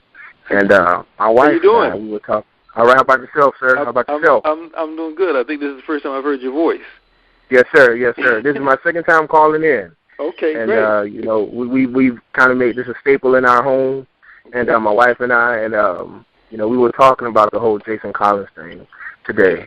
And, you know, we said, you know, it's become extremely evident that the whole white sex and feminization is becoming synonymous with genocide. Because, like you said, it's an attack on the family. Because you get some no-name player like Jason Collins to come out and say he's, you know, a sissy or homo, whatever. And then what happens is, not saying LeBron James is gay, but then you get a caliber player like LeBron James and come out and say he's a homosexual. Mm-hmm. So what happens is the little boy says, you know what, I want to be like him. I mean, just like Dr. Bobby Wright said about Kareem Abdul-Jabbar, when he got with the white girl and said the white girl, who was 22 years old, she taught him more than anybody he ever met in his family, including his parents and his grandparents. Well, it's the same thing. So now it's setting up for some big player, and probably more than likely they want it to happen in football because it's supposed to be that super aggressive macho sport. And they're going to have all of our young boys looking at that saying, you know what, I want to be just like him in every way, shape, form, and fashion. And at that point, we have nothing but death.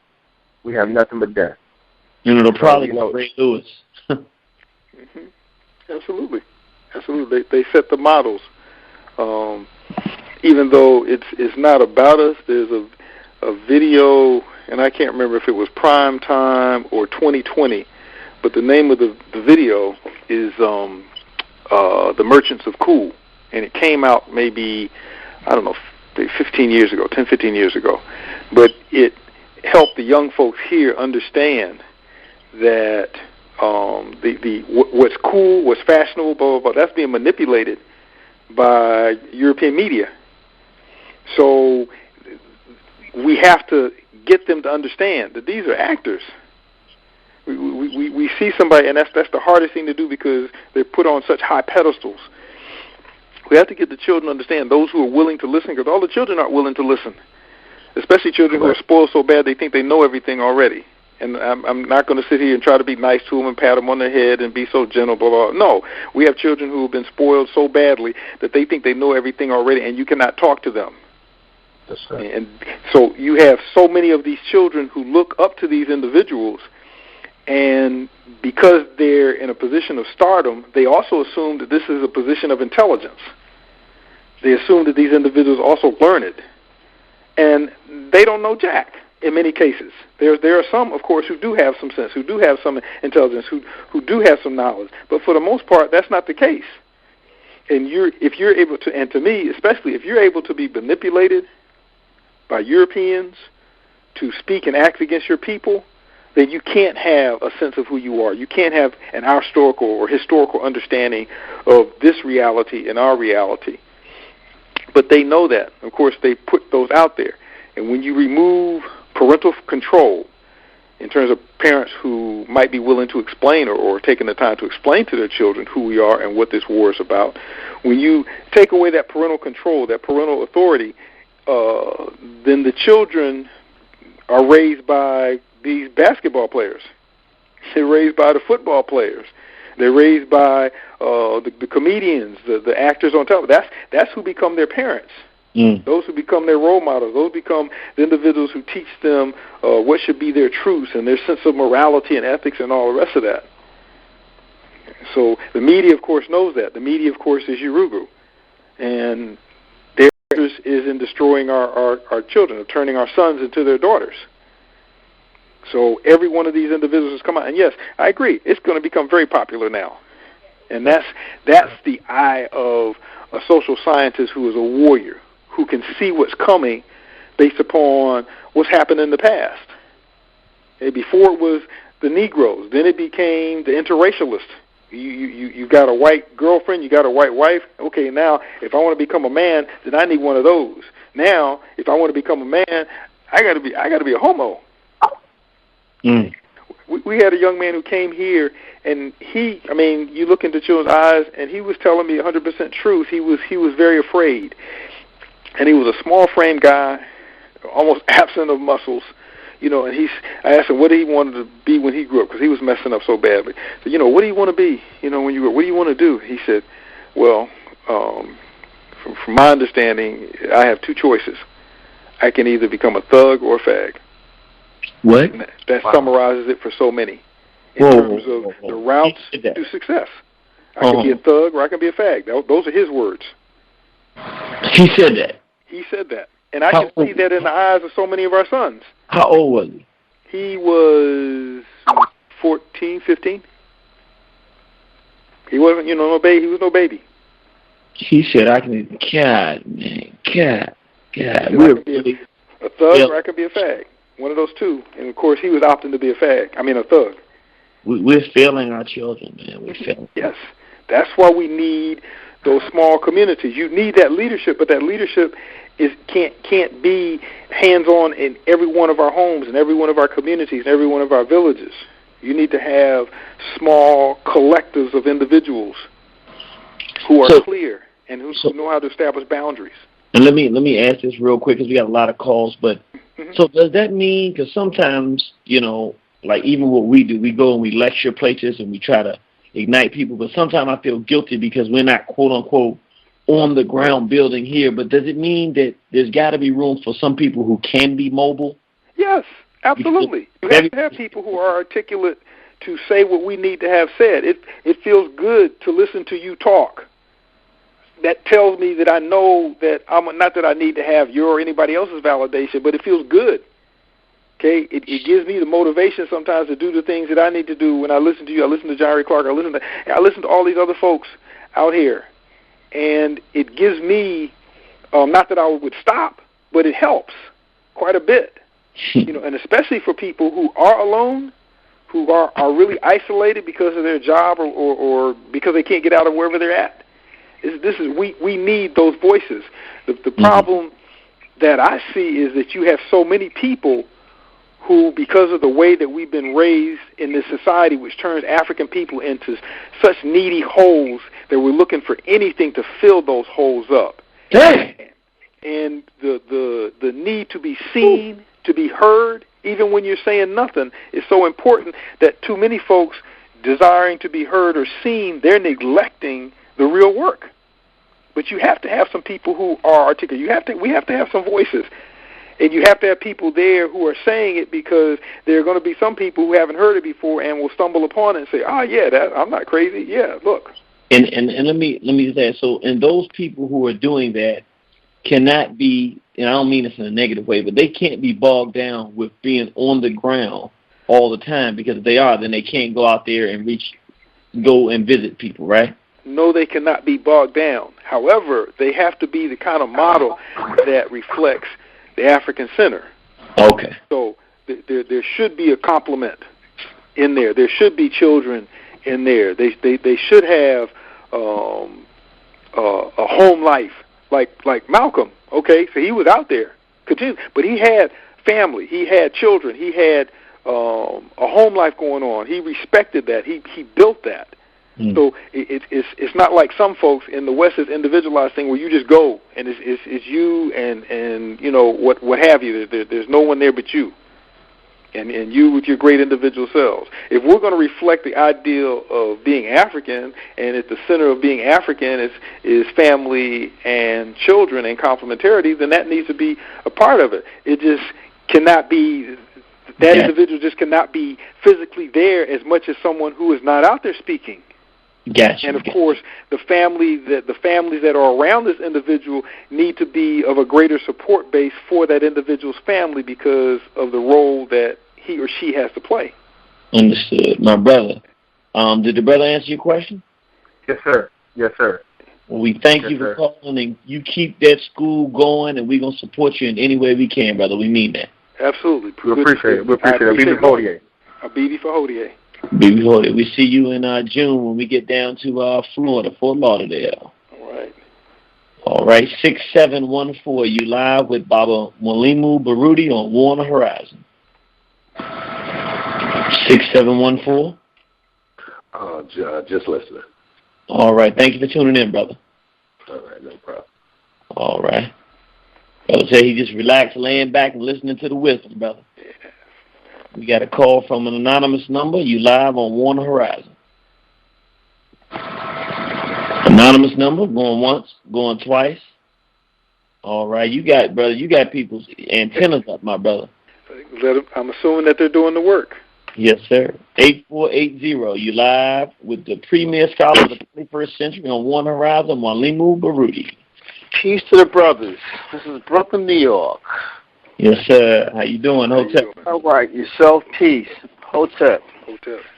Man, I tell you, one thing I have to say, brother Baruti, that you maintain an amazing calm through all the storm.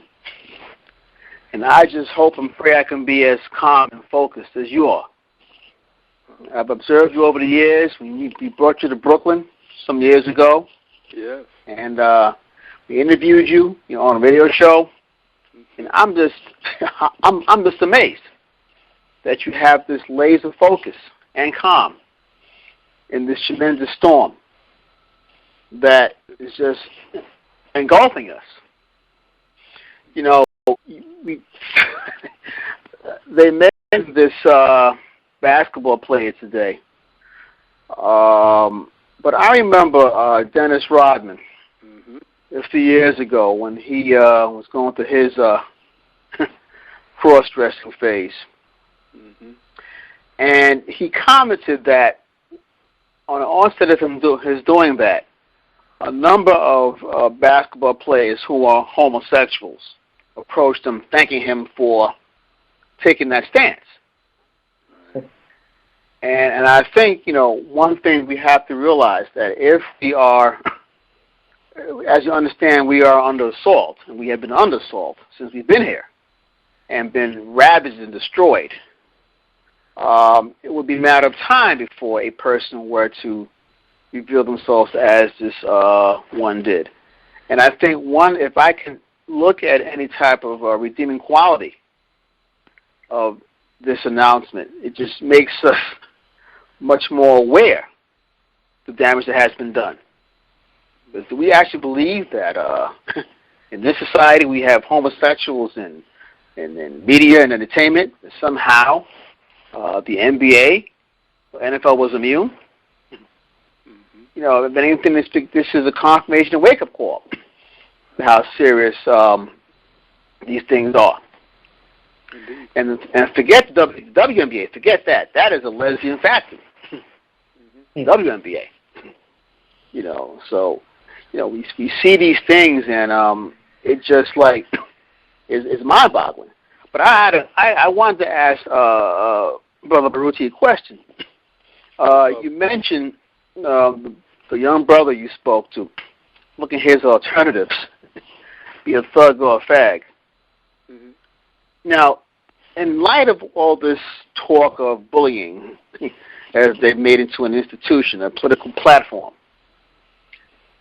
do you think perhaps that the very I'm speaking back, forget this manufactured, this caricature, what they call bullying today, but do you think that at its onset, at its very internal fiber, when you think back of bullies that you knew growing up, of course, you learn how to fight, and then you kick the bullies behind.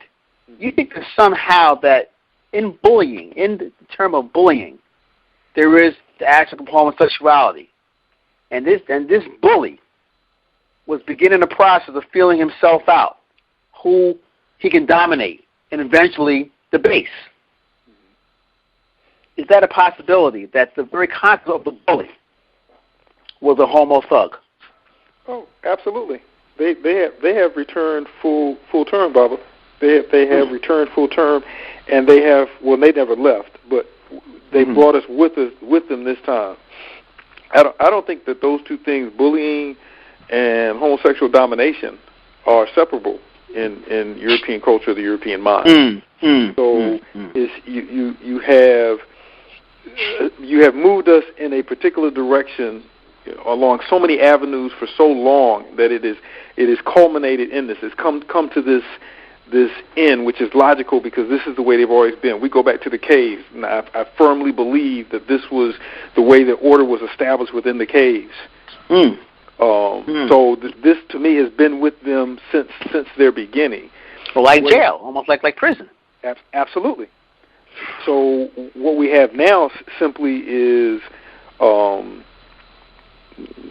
it may not manifest openly as a homosexual domination, but the mentality is there.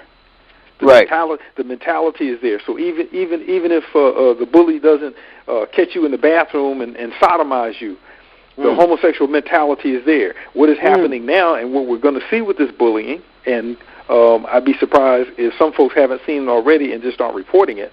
What we're going to see with this bullying is that is the final act of the bully.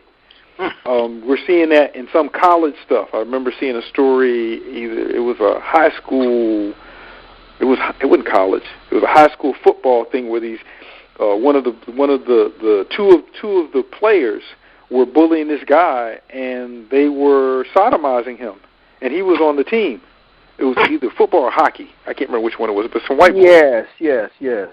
So what we're having is this coming together, this dovetailing of all these different things. The homosexual thing, the bullying thing, the gang thing, all the rest of this is coming together. So the end result is going to be the domination of others is based upon your ability to sodomize them. In terms of males, that was back in Greek society. The person who was the stronger of the males, the person who was in charge, had the right to sodomize the individual who was the lesser man, if you will. So I don't see. I agree. I don't think that there is a distinction between bullying and homosexuality. I think that they're intricately intertwined, inextricably intertwined. Yeah, and it took me. I'm sorry, brother. We got some other calls here. I definitely want to. Can I say one more thing, please? I got to say this. I was at a school the other day, and I happened to be going to use the restroom. I was in an office. And I saw, I guess it must have been an athletic, I guess a pendant or something, stuffed pendant. I'm looking at this pendant, I couldn't believe my eyes. There was Ben Franklin sitting in a chair, okay? And coming towards, I get on a line with about 4 or 5 naked white men. I got to send you a copy of that, Jeannie, because I mean, it was whoa. I know what you're talking about. I have that, yep. Yeah, you've seen it before, really? You've seen that before? Yeah. Oh, wow. Talking about, yeah. They're it's true. It's real. That's real. They're there. We're the only ones who are being surprised. But we're gonna let you go, brother, and he's gonna make his comment, and then we're gonna move on to the other. But we thank you for calling in, brother. Absolutely. You're welcome. Okay. Yes, absolutely.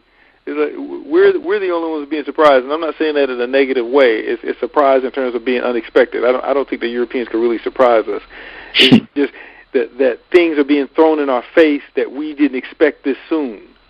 We didn't expect to see it this soon. We didn't expect to see it in the hands of young folks or in people who are supposed to be in positions of authority. These things are not supposed to be visible. It shouldn't have moved this far, this fast.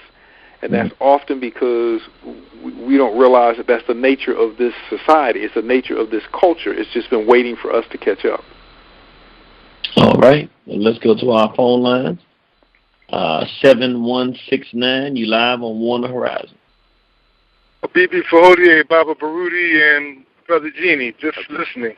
Habibi Fahodier. All right. My brother's up in Philly. Thank you for listening, brother. Absolutely. All right, Baba.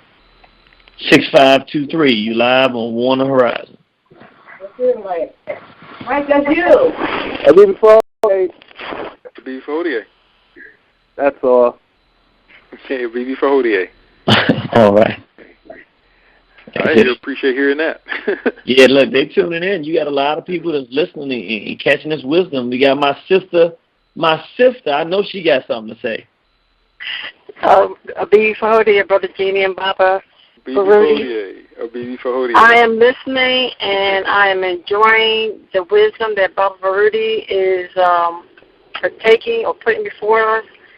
And I just don't know where our young population is going. And I can't even refrain from the facial expressions that come upon my face to try to figure out who's who anymore. It's almost like a norm, and in the jobs it's being supported, on all levels of government.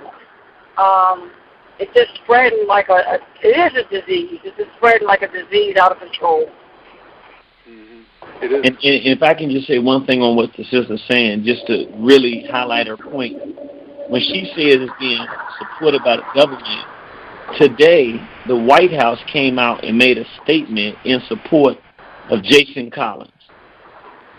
Now, why, if it's not, we already know it's an agenda, but if it was not an agenda to homosexualize black people, why is it that the White House is endorsing a black male, essentially saying he's got visions of phalluses, and that he wants to have sexual intercourse with other males? Why is the White House coming out and saying we're in support of him and pushing forward if it's not an agenda? It must be an agenda. And we see how high it's coming from, because it's coming from the White House. Absolutely. If they wouldn't, why are they in it? The individual player on a sports, one member on one sports team in one sport. But they're taking the time to come out and make a statement about this, which speaks, as you said, volumes of an agenda, which obviously has been in place for centuries, but it's clear now that they think that they have won, and they are simply looking for greater evidence to convince those who may have some questions that it's over. And I'm not about to accept that. Absolutely. Well, Sister Lisa, you got anything else for us? No, I'm going to continue listening and enjoying the comments. All right. Appreciate you, Sister. Habibi Fahodier. Habibi Fahodier. That's my sister. All right. We have an anonymous caller. You're calling live on Warner Horizon. Yes, can you hear me? Yes, ma'am. Okay. Habibi Fahodier, brothers. Habibi Fahodier. I greatly appreciate this profoundly deep conversation. In my day-to-day work, I rarely get to hear black men who are thinking deeply about the problems, the critical nature that we are facing, the war that is upon us. And I just am so moved by this conversation. I'm not enjoying this because I'm not enjoying war. And I'm seeing trauma around me everywhere I look. I work daily with people who are classified, who are pedophiles, rapists, and they're my brothers. But at the same time that I'm aware that they are doing this in our community, I still go into that environment hoping and praying and affirming and calling on the ancestors that somehow something I say might stop one of them. Now, these are elders. Correction, I'm sorry. I said a bad word. They are old people, old black males who have done a lot of dirty things, who've had a lot of dirty things done to them, they have now passed it on to others. But I go in there, even sometimes I don't want to, I go in hoping and praying that I will do something, say something that will maybe change one of their minds, move them from being just old to elder. I don't know if it's working, but I keep trying. So I want to thank you for today's conversation because it helps to affirm that I am on the right path. I ain't crazy. This stuff, I'm editing my words, this stuff is really happening and war is taking place. And we have to, our people must stop dancing and singing and laying with these psychopathic, sociopathic SOBs if we are to be here. And we are supposed to be here. It is our natural right to be on this planet. So I guess I just needed to get that out. Thank you. I'm going to go back to doing my laundry and listening, but thank you, Madasi, for today's conversation. Oh, I appreciate her so much. Yes.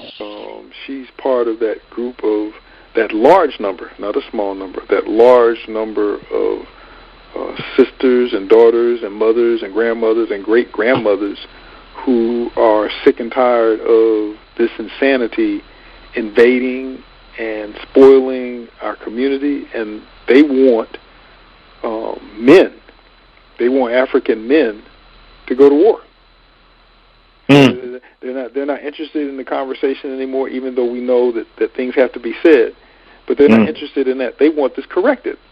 We listen to it's like when you're looking into the eyes of a child. There are things that you can see that are beyond the words of that child. When I'm listening to the voice of this sister, I hear the pain. I hear her saying, "I want this stopped now. I don't want to see any more of this. I don't want to have to deal with this anymore. I want it corrected now. I want brothers to do the work that they're supposed to do and to stop making excuses for not doing it. I want them to stop this now." And we have to take them seriously. We know that in our tradition, that when women said it was time to go to war, you knew it was deadly serious. Men would go to war over pretty much anything or want to fight over pretty much anything. But when the sisters said, when the mothers said, when the daughters and the grandmothers said, it's time to go to war, then you knew it was serious. And I hear in the voices and in the words of sisters saying, we need to correct this now, or we need to die trying. Period. We need to blood oath, mentally, physically, spiritually, what have you. We need to get to work and not worry about our own personal well-being or whether we're going to have a roof or food or what have you. We need to think about the answer that we're going to give to our ancestors when we make our transition and they ask us, why didn't you do what you were supposed to do based upon what you knew? We need to get to work. I'm a little bit overwhelmed, but let me go ahead and say that. Yeah, that's, man. It's serious. 6217, you're live on Warner Horizon. 6217. Hello, yes, Brother Gina. Yes, sir, my brother. How you doing? My name is Jermaine Lightfoot, Brother Rudy. How you doing? Good evening. It's my first time calling. I've probably been listening for about 2 weeks now. Kind of excited because this is what a lot of me and a lot of the guys down here in Florida, I'm in Tallahassee right now, but a lot of us are feeling exactly what you're talking about. It's utterly ridiculous. We watch everything that you see on TV. It's all gayed out. We're just tired of it. Something needs to be done. We need to do something, and we ready to do whatever we need to do to get this done. It's just it needs to stop. When I have to sit here and go through the mall and explain to my 6-year-old daughter why this big 265-pound punk wearing tight pants, pink boots, and eyeliner and all this type of stuff, that's not right. That's all she sees is being inundated in everything that they watch on TV, all the music that they see. I sat down and watched the Cleveland show last night, just for the heck of it. Why would they have a black man in a cartoon that is so emasculated and so gay, it's ridiculous. And I also teach, and I'm an educator, and I see this all the time with my students in class. It's sad, brother. It's sad. We have to do something now. We have to do something now. Absolutely. Absolutely. It's a terrible thing when I see the black boys. Are there any more real black young men out here anymore? That's what I'm saying. The saddest thing that I see is all these boys walking around fruitier than a 10-pound bag of sugar. It makes no sense. It makes no sense. I don't understand where this gay thing is coming in at. I don't even play like that. And the biggest blow today that has me all shook up today was they had been alluding to this all for probably the past 2 months about there was going to be a gay athlete to come out and stand up for everybody gay, and it had to be a damn black man. I dropped the mic. Say, I'm just gonna listen on, brother. Just to let you know, you have some brothers down here in Central Florida, North Florida. It's a whole bunch of us to hear what you're saying. We sit up at the different spots up at the store. It'd be about 20 of us outside just hanging, listening to live 365 War on the Horizon. Replay, no matter. It doesn't make a difference. We're hearing everything that you need to say. And the funny thing about it is the young brothers, too. They starting to hear, too. But the thing is, we don't have enough of this being played. It's to the point now where you have opened my eyes for the past 2 weeks listening to you, watching your videos on YouTube and everything like this. I can't even watch TV anymore. I can't even enjoy it because everything that you said has come true, and I see it. And everything from the commercials to the football games to the shows to even cartoons, you can see it all. It's just ridiculous. It's like they're forcing this fag issue down our throat, and we don't have any say so. We can't even say stop, slow up, no, nothing. This is here, take it, and that's that. And that's all I have to say, brother. I want you to stay there for 1 second. I'm not putting you on the spot with this, but if you get an opportunity, you talk to some of the brothers, and y'all would like us to come down there, we need it. We need it. That's most definitely. I can do that tomorrow, Brother Genie. When I call my boys tonight, because I'm telling you right now, I know they probably listening to the store. I mean, they're listening up at the store, and they probably hear me on there right now tripping. Because I told them I was going to call. I was going to be the first one out of the group to call. And I was shocked because I just got out of the shower, and I heard you say 6217. That's why I had to hurry up and turn my phone on so I could talk. Right. Well, yeah, they would love for you to come to the Central Florida area. Tampa, especially Tampa. That's where we're at. That's where it's at. I tell you what you do, one, we're going to be in Florida in June. Okay. We're going to be in, how far are you from, we're going to be in Fort Lauderdale. How far is what, from Fort Lauderdale? Fort Lauderdale, we're probably in Tampa, we're probably about maybe 3 hours, 2.5, 3 hours. Well, I tell you, we're going to be there then, but I tell you what, if you guys, because we'll just come right to you. You can work it out. We'll make it work, whatever we got to do. We'll come down there. You bring some brothers out. We'll bring them out. We'll do this thing, do the lecture, and talk to brothers and help get that thing motivated down there. Because anywhere that our people want to do something, we want to be there where y'all at, brother. Because I'm gonna tell you something. When we watched that effeminization of the black male, parts 1 through 4, oh Lord, it was. I couldn't even sleep. And you know, and my father, just to let you know, my father raised a strong black male. My father raised a strong black male. He was in the bus boycotts back in the 60s, went to FAMU, graduated with Stokely Carmichael, all that type of stuff. See, my great uncle, Hosea Williams, they used to run, was the enforcer for Martin Luther King and all of that type of stuff. See, I've been there. I know what's going on, and it's like my blood is boiling. It's time to do something. I can't tolerate it anymore. I'm an educator, and one more thing. It was one thing you talked about how they're trying to take the strong black men out of education. That's the reason why I went into teaching, because my father was a teacher. All right, I went into teaching, and now it seems like if you come in there with a strong, positive attitude, trying to empower your children that look like you, they get rid of you. That's true. They get rid of you. I don't care. I've been at 3 different schools in the past 5 years and have stellar evaluations when they come through. I've even been evaluated by the Department of Education. I've even been the teacher that assigned to teach common lesson plans and all that type of stuff. And then I end up getting well, I'm sorry, we're not going to be able to renew your contract at the end of the year because I speak my mind and I tell these children what they need to hear.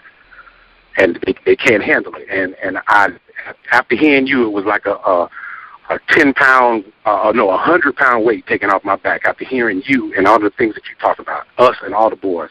And even with the women, when you go on another thing, we broke down women today off of everything that you learned about us with the black woman. Yes. I heard Brother Body Shots mention something about that it was, he thinks that it might be biological. I think he might be right. It's something biological. It's something that our women, I don't know what it is. Now, if you're a little weak, brother, it ain't going to stand up. And then, yeah, your woman going to run all over you. You have a nice marriage. But if you're a brother that has principle and stands up for what he believes, for some reason the women just like they wig out. I don't know what the problem is. It's like you can sit there and you can go to the store and come back and walk in the house and your wife would just click just like that. Is there something in the TV? Is there something in lotion at Bath and Body Works? Is it the mouthwash? What the heck is it? But it's a combination of all of that, and I guess it feeds off of your masculinity. They want to try to emasculate you. It's everything you're saying is 100% correct, brother. Both of y'all, you and Brother Burundi, is 100% correct. We appreciate you, brother. We at liberationatwaronthehorizon.com. We're going to be looking for that email. We coming. Look, I'm going to just go ahead and put it out in the universe. We coming to Tampa because you got the kind of spirit, you the kind of soldier we want to meet, brother. I want to shake your hand. Hey, I want to shake yours too because I'm glad that we have some brothers out here fighting a good fight. And like when you hear that Nat Turner and all that, that's my idols. That's who I look up to.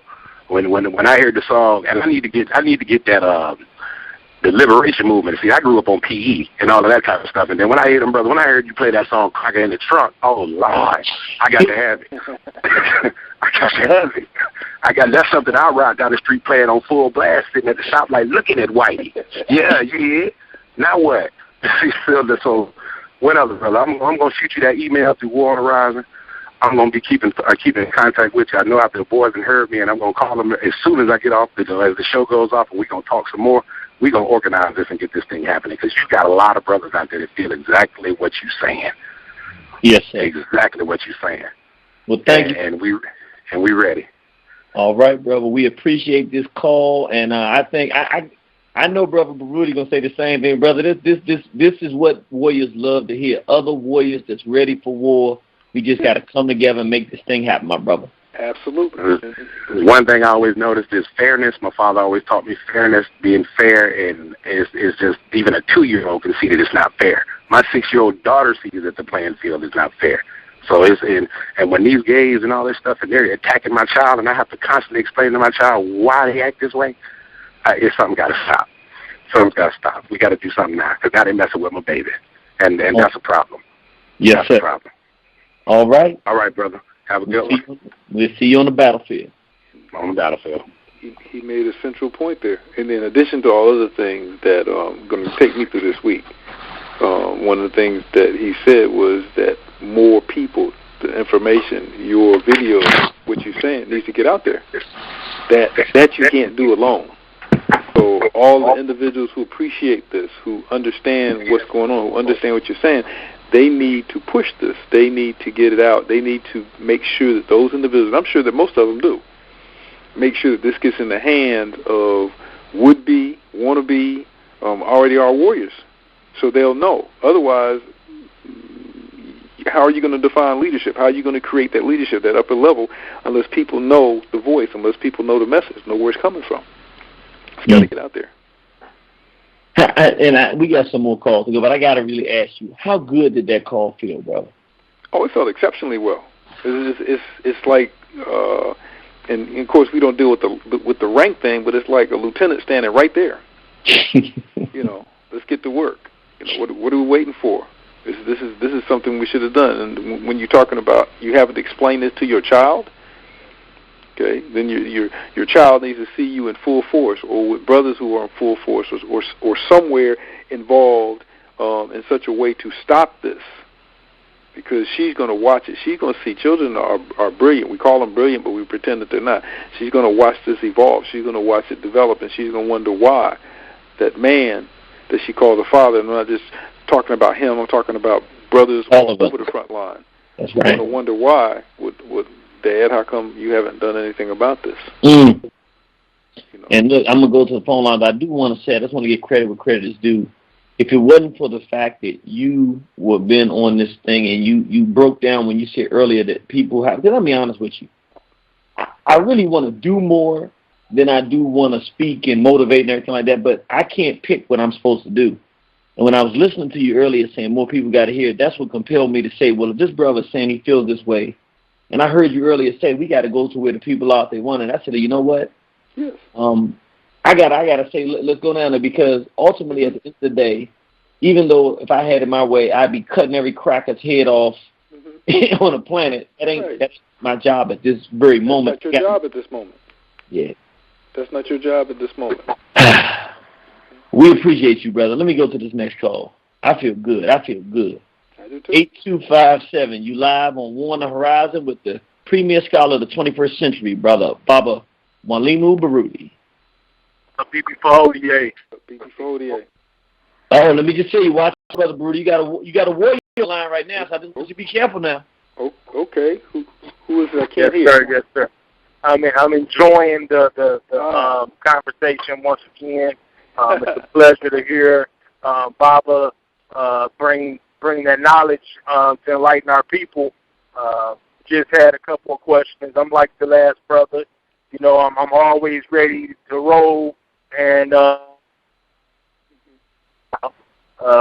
of like Tipton, Valdosta.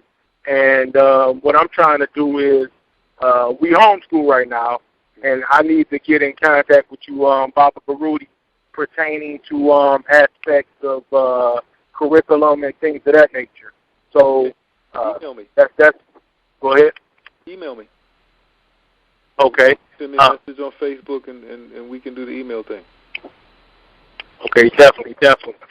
In addition to basically confirming that we are at war, once again, my son, 15-year-old son, actually texted me a message about that homo coming out, and it's just sickening because every day the devil got a new trick, and our people are falling for it, and we're just integrationless, and we're gonna have to stop this stuff and start taking heads, and that's really where I'm at right now. We're gonna have to start taking heads and stop talking about it.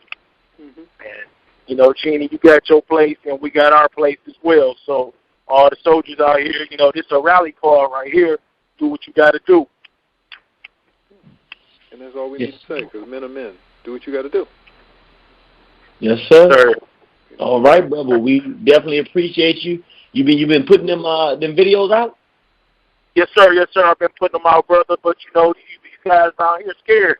They Christianized, and white folks got them shook. But I'm still out here pushing them out there, doing the best that I can, and trying to get our people on board.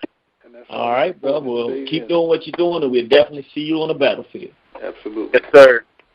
That's all that's important in the day's end, is that you did the best that you could with what you knew. Yes, sir. All right. 1302, you are live on Warner Horizon. BB Fahodier. Two things. Is there a language lesson book on the tree language or an app to learn more about the tree language? Yes, there is, and if you could send me an email, send me a message on Facebook, I'll send you that information. I'll send you an email. Yes. The other one is, in your estimation, as a scholar, and you travel the world, and you too, Jeannie, you travel the world as well, which African countries or societies today can be used as a model for us that resist homosexual death styles? I mean, I know Sudan has death penalties, Chad, Hausa land, the Fulani in Chad and Niger. Zimbabwe has public policy. Uganda does their part. But which are the most successful, since you go and you see it for yourself, so that we can have some success stories where lands are ruled by people who look like us that show a successful model to resist homosex death style in real time today? Okay. Well, I guess for me, it's got to be a combination of two things. It can't just be a rejection of the homo death style. And the reason why it can't be that is because if you're embracing everything else that's European, then eventually you're going to be embracing that, because that's part of the package, and you're still dependent on them, and you still rely on them as a source of your education and your attire and what you eat and your aspirations. So even though there are a number of countries, and this is in no way, shape, form, fashion to negate that fact, I'm very proud of that fact, that you're having a whole collection of African nations who are saying no. The measurement needs to be, in addition to that, the degree to which there is a outright rejection of the European interpretation of reality, of the European way of doing things, of European beliefs. Because if homosexuality is the only thing European that you have a problem with, then you're going to be taken down soon, because you can't fight it. It's sort of like having a disease inside and you're having a problem with the scab. The disease is continuing to grow, and because they're in your midst and because they're in your face, then they have their missionaries in there that look like you and don't look like you. They've got your foreign aid. They've got control of the collection, distribution of your goods and services. They control your language. You're speaking their language. You're even rejecting any possibility of yours. So when you're talking about which nations are the best example, I don't really know of one in its entirety that reflect that. For me, I have to have the idea of an ideal African country, and I shouldn't call it nation, because we are a nation. African people are a nation. I just say country, just like I'll say any European country, because European people are a nation. For me, when I think about that, and I have thought about that, to me, I come up with an ideal African nation. That's the model that I have to put in my face. That's the image that I have to have in terms of what I am proud of and what I aspire to and what we should be aspiring to as a sovereign people. And that nation is essentially no Negro, no homo, no Euro. And the primary component of that, though, based upon what is worked against us for so long and continues to work against us with a life of its own within us, is our love and appreciation of Europeans, our perception of them as humans, because we have misinterpreted or never heard of our ancestors' definition of what it means to be human. According to our ancestors' definition, Europeans don't even qualify on any level in terms of being human. So the idea that they are in any way, shape, form, or fashion, the people who came, invaded, violated, stole, continue to steal the resources, do everything else imaginable,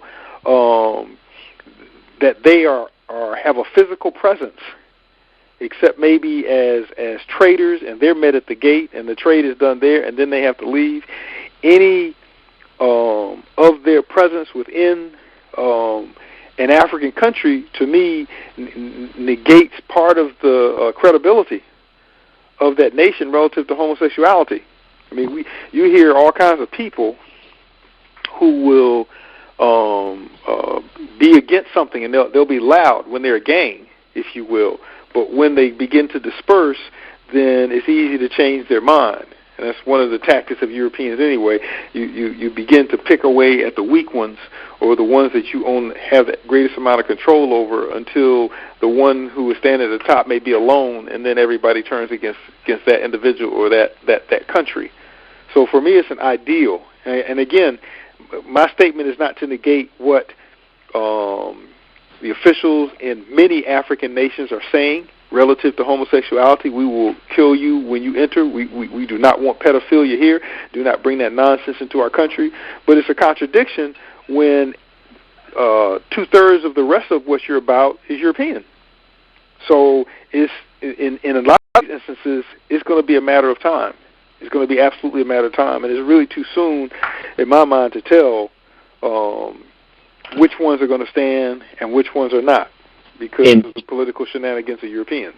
And if I can jump in here, and it goes exactly to your point, kind of halfway answering the question with the brother saying it, and halfway going directly to what you're saying. The country, if I had to pick a country out of the countries I've been in, where I would say was the strongest against it, would be Uganda. But to Baba Barudi's point, on the one hand, Uganda has some of the most outlandish videos and outlandish sexuality stuff that they're allowing to come in on the TV, in the clubs, all kinds of outlandish, sexually degenerate back stuff. On the other hand, in addition to being verbally and outwardly anti-homosexual from the government perspective, there are regions of Uganda that you go in where I would estimate 60 to 65 to 70% of the women are walking around with their natural hair and African garments. And if you go to the average person, we just went to a restaurant to get something to eat. We were in an average restaurant. And a brother sitting at the table, just an average brother, as we began to talk, said, now what is this political thing with the U.S. wanting to push the homosexual agenda here on the African continent? I believe it has something to do with them wanting access to the resources. That's the kind of conversation he's having in terms of the political savvy. So there are some regions and they have a Pan-Africanist radio station in Uganda that plays Dr. John Henrik Clarke. It plays, this is a television station, radio and TV.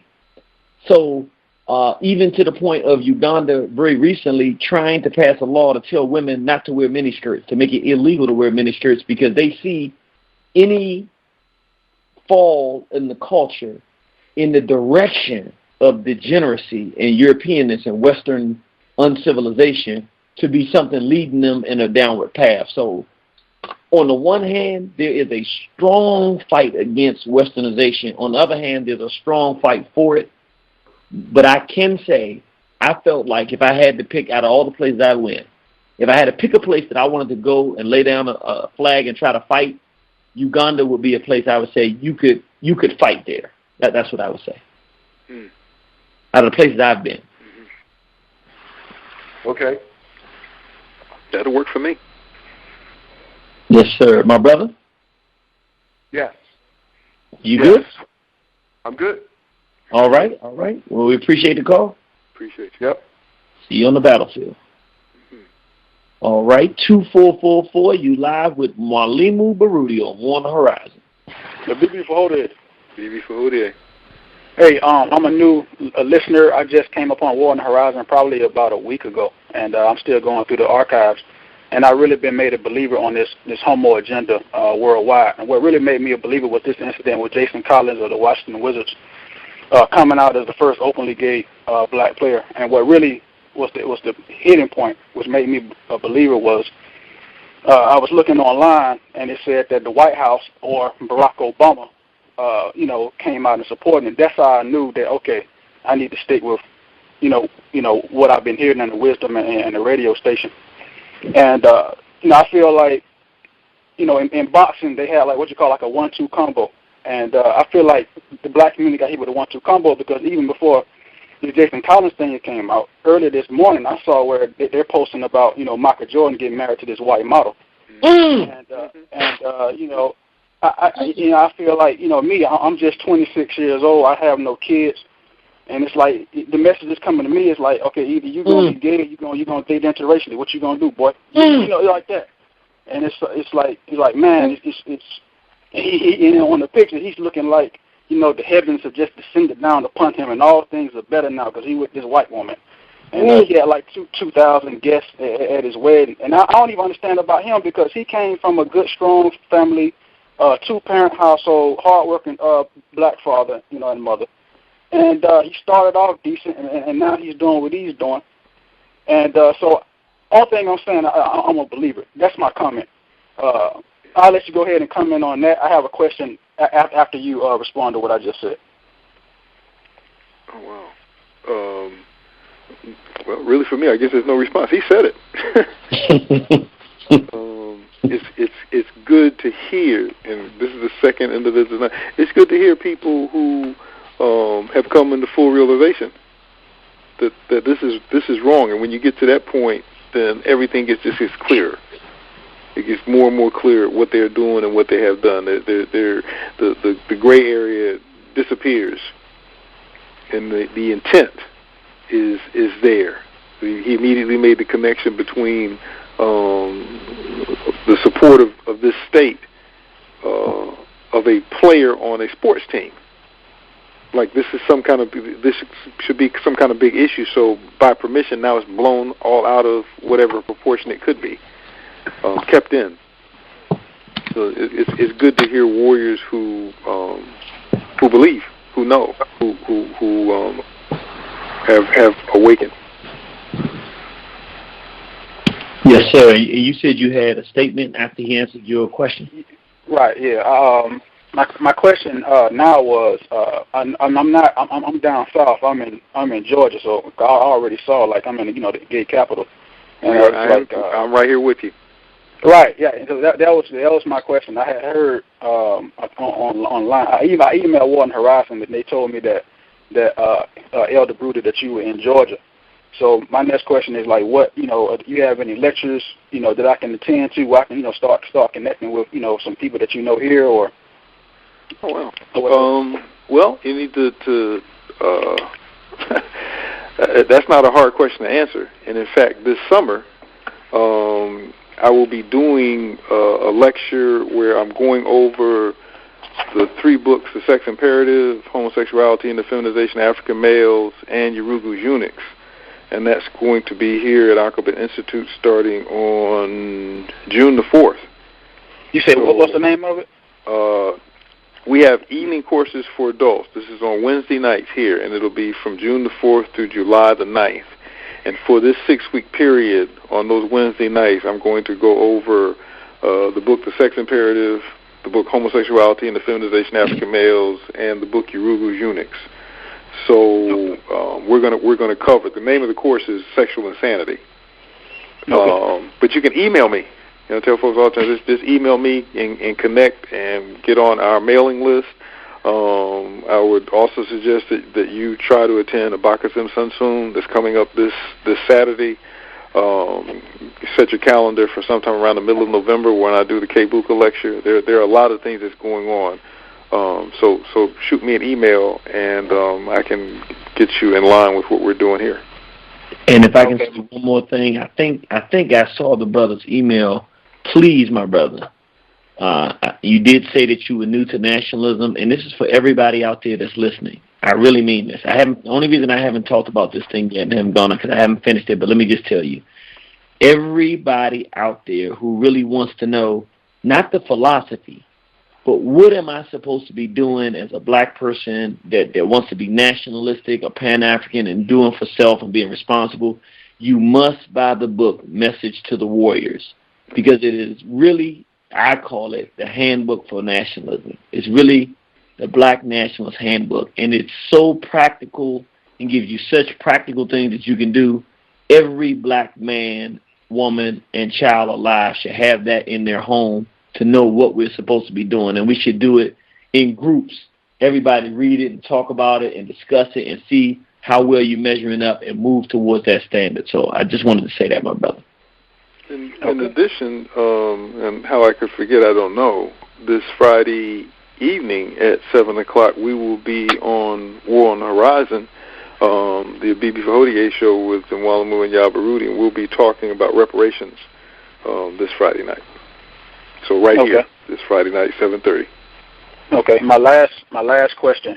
Elder Irritated Genie, do you have any plans on making a southward, trip? Yes, sir. Where are you located? I'm in ATL. Okay, yeah. Matter of fact, I think that's something me and Bob are going to work on to try to make something happen this summer, right? Absolutely. As soon as we get past this fundraiser on June the 1st, we're going to work on that because we need you to come through here. Oh yeah. How do I say badly? I agree. I'll be down to meet you both. That's all for me though. Great. Yes, sir. Fantastic. Baby Fahodie. Baby Fahodie. Yes, sir. All right, 5204. You live on War on the Horizon. Peace and blessings. Hotep. It's good to be on this show. I'm hearing a lot of positive feedback. My name is Hakeem Fulmore, soon-to-be graduate of Lincoln University. I want to know about what was your experience like at the HBCU college, and do you think we should support them more with more professors like yourself and Dr. Jahi Issa? Well, that's a program in and of itself because HBCUs have, since about 1990, have gone about the business of removing, as systematically removing all revolutionary scholars. I watched it the entire time I was at Morehouse, and that doesn't mean that there aren't any left, but the vast majority of them have been removed. Has been going on since then. My experience at HBCU with the students was wonderful. I wouldn't trade the students for the world. The problem wasn't with the students. The problems were with the school, the administrators, and a significant number of the faculty who were there.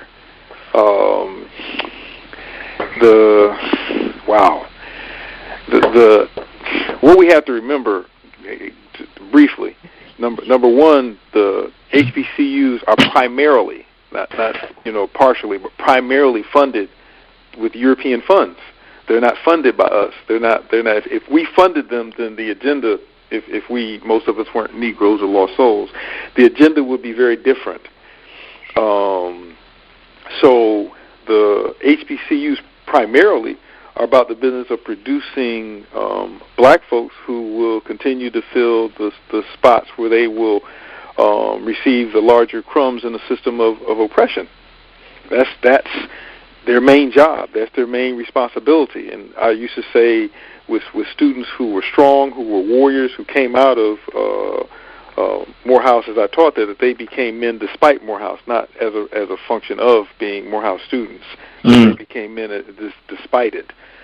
I don't know one HBCU that is not supporting and promoting in one way or the other the homosexual agenda. I don't know one that has an issue with interracialism or our sub-integration into European society.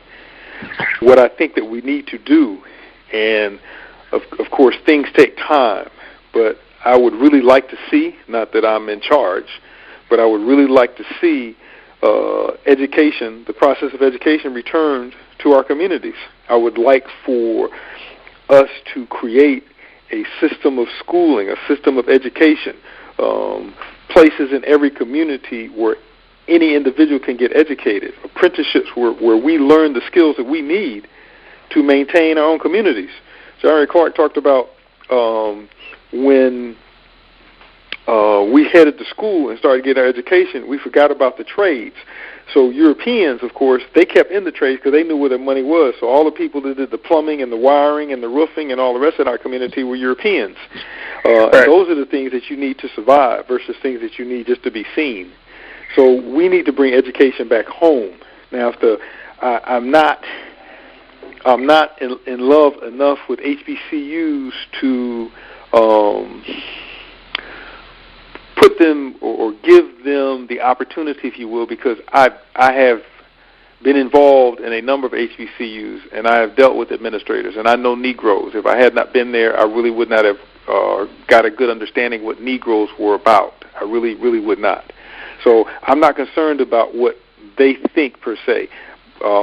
If they want to assist in this process, if they're brave enough to reach the point of bravery where they will assist in this process in such a way that they don't dictate the agenda, that's fine. But I really think that it, for the most part, needs to be taken out of their hands because they are not producing the kind of warriors that we need. I believe it was Kwame Ture who said that if the schools of higher education in this country were teaching cannot teach our children what they need, because if they were teaching their children what they need, they would be teaching them to burn this country down. Right. So I'm a firm believer, and I've heard from some elders who I have an enormous amount of respect for that we need to build African University. And not in the same way like a campus situation and you got to pay these people tax and all the rest of this. It needs to be brought back into our community. We need to have this educational system in our community, and that does not mean that you can't go and get this skill from them there and this skill from them there.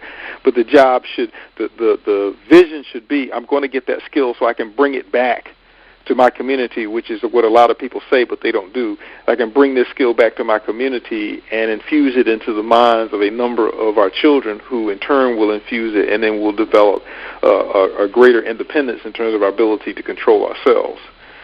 So to me, I have mixed emotions, and I didn't talk about that, my relationship with HBCUs on a personal level, because Negroes relative to me really showed themselves out when it came to me, because I was not compromising in the definition of manhood, and I was not compromising in the definition in the statement of whether an effeminized or homosexualized male could become a warrior. So the Negroes are the reason why technically I'm not there anymore, even though I'm glad that they did. I know the ancestors had something to do with that. Right. It'd be good to have you on a visit soon. Okay. We can work with something like that at Lincoln University. You and Brother Irritated Gene. I met you a couple of years back at a Nat Turner Day event in Philadelphia a while back. Okay. So. Well, I would like to see, and I'm not trying to be funny, I would like to see the university or HBCU that would allow me to come on and speak. I'm going to work on it. I'm working on it. Okay. Sounds good. Peace. Right. BB 48. One thing about them brothers from Philly, man, them some strong. Them brothers and sisters, absolutely, they strong. They're definitely. Well, you know, Pennsylvania it's like people don't realize the depth of the overt, the visible racism, white supremacy aspirations in Philadelphia. In Pennsylvania has, proportionately, in terms of the black male population, it has more black males in prison than any other state in this union. Mm. So that's what they call the deep north. That's the deep north. Yeah, absolutely. Yes, the deep north. That's at the heart of it is Philadelphia. That's Pennsylvania. Right. Mm. All right, let's go here. And I did not know that. Thank you for that, Jewel. 1404, you live on Warner Horizon. BB Fahodier. BB Fahodier. This brother born up here in New Haven. We up here listening to the show. It's sounding wonderful. I got a comment about something that one of the brothers was saying something about, is there something in our biology that's going on, or is it something genetic that we can look to? And I was doing a study on soy, and they say that, soy is a type of food that'll do damage to your endocrine gland. And, the endocrine gland is the one that, it helps with your hormones and stuff like that. And I see that since, like, the early 60s, it's just been an influx of almost all the foods that you eat are full of soy. A lot of the women don't breastfeed no more, and they use a lot of those infant male products. And it seems like, and I don't know if there's a direct correlation, but I do know that soy does damage, the endocrine gland, and that it does have something to do with, with how a person reacts in life as to whether or not they're male or female, leaning, their tendency. And the other thing is, we up here, we pumping that DVD, that feminization of the black man. I just sent it to, a couple of elders in the neighborhood, a couple of elder women, and like some of the people were expressing, the elder ladies in the neighborhood, they want to fight. They want to go to war with what's going on, because they really, they see it as they see it real detrimental, even though, they're getting older and they're not really as boisterous. But once I brought it to them that, listen, I don't like this. And they were happy to hear, a black man who didn't like what was going on and was willing to say something about it. So I'm just glad that you brothers are on the air. I'm glad I hear all these other brothers out here ready to soldier. I already talked to Irritated Jenny once before. We're looking for a venue now. I'm just, as the brother said, a lot of people scared to even say something because they just so fearful of how people going to look at them. But I ain't got time for what people going to look at. You know what I mean? We're already looking at the BS. So right now I'm trying to clean up my language so I won't be using the N-word so much. That's one thing that I did want to give props out to the Irritated Genie, because I never really, I'm Pan-African. I love my people, and I really didn't have a problem with using the N-word. not as much, but then just listening to the brother and listening to program after program for the last 2 or 3 weeks, y'all helping me wean off of the N-word. I'm saying N-word. That's good. You know, that's something that I haven't been doing. Yes, sir. You know, but I just like to thank y'all just for being powerful and for giving some of us out here just ear, you know, and somebody who we can listen to, you know, and that feel the same as we do. Because listen, we mad and we ready to war up here in New Haven. That's what it is. Yes, sir. All right, a BB for Hodier. A BB for Hodier. BB for Hodier. We gotta listen to our mamas. That's right. We gotta listen to our mamas. It's like, you know, strong men. A woman doesn't take that strength away from you because you listen to her, because you think about what she says. I'm assuming that if you are with a woman or you're having a conversation with a woman, whether she's your woman or she's our woman just like we're their men, or she's an elder whose voice we respect. If we're listening to them, then that must mean that there is some serious respect there, and we need to, if you will, do what they say, because they have nothing but our people, our children, and our best interests at heart.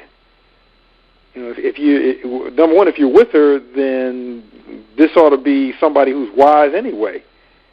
So if they're telling us, again, and repeated a zillion times, if they're telling us that it's time that we need to handle this, then we need to handle it. I mean, it's like, for all time, what men will do for women because we love them, because this is our power. And suddenly we can't listen to them. Suddenly they don't know what they're talking about, or suddenly they're talking out of their emotional sense instead of their common or intelligence sense. They know exactly what's going on. They feel the pain possibly better and more than we do. So if they're telling us that we need to go and do something about this, whatever that may be, then we need to go and do something about this, because it's gone too far and it's picking up speed.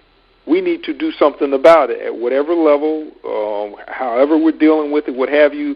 I'm not going to tell people specifics, because people need to find their own way to whatever the solution may be. That may be anything from building a school to creating a security force.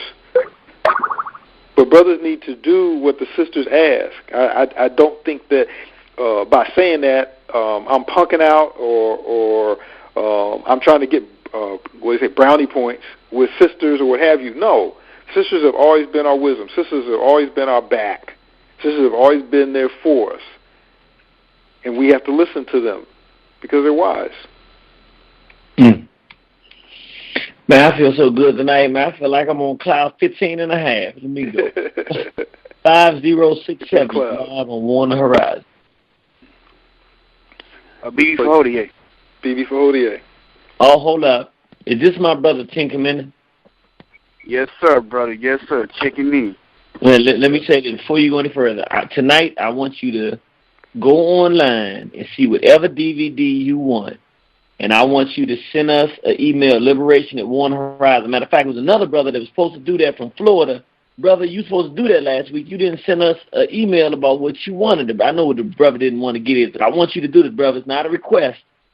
That statement you made and the way you broke it down on that debate, brother, I've never been so proud of a young person that's been on the Warner Horizon and we work with. Brother, you make me so proud. I know your intellectual wisdom and your willingness to stand in the grind. I know you fighting the good fight, brother. You made me so, brother, you made, brother, Body Shots was talking to me saying, man, that's a cold dude. Now, you know Brother Body Shot's a cold cat. Yes, sir. He don't throw out no accolades. So, brother, you made us extremely, exceptionally proud with that, brother. You keep hitting the way you hitting. Come on in here and talk to the Bible. Yes, sir. I don't really have much to say tonight, brothers. I'm just glad, Bob, I'm just glad to hear you, to get a chance to talk to you, brother, because I appreciate your words. Yes, sir. Because I bought your groundbreaking book, Feminization of the Black Male, when I was in high school. I think I was my senior year.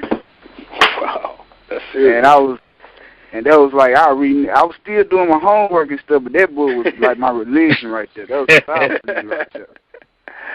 All right. And, yeah, that's a serious statement because most folks still playing around with comic books. yes, sir.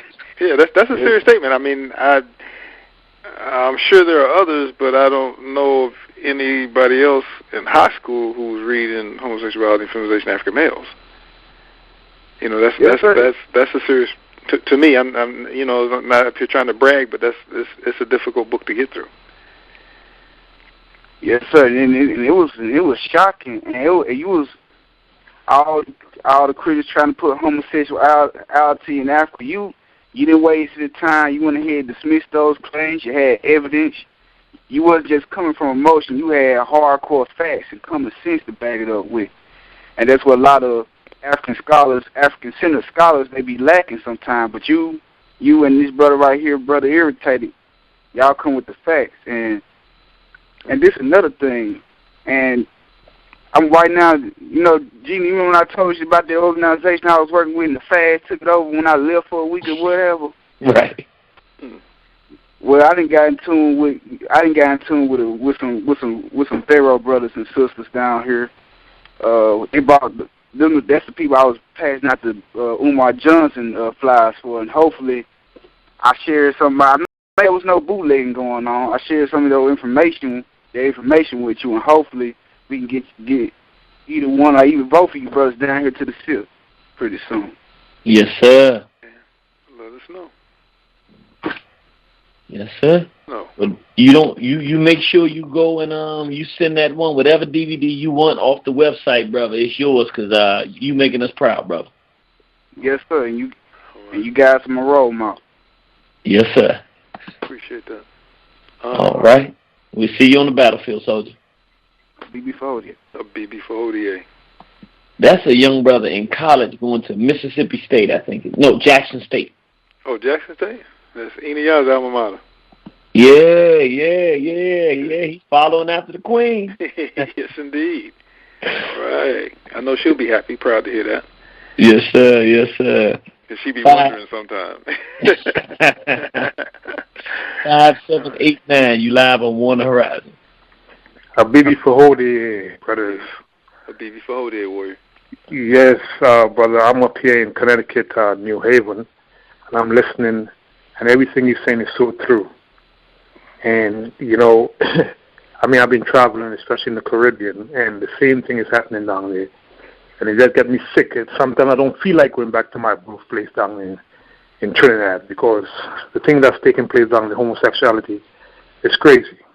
And like the brother said earlier on, 2 callers, it's time to fight. It's time to fight. So, brothers, I'm with you. Keep on doing the good work.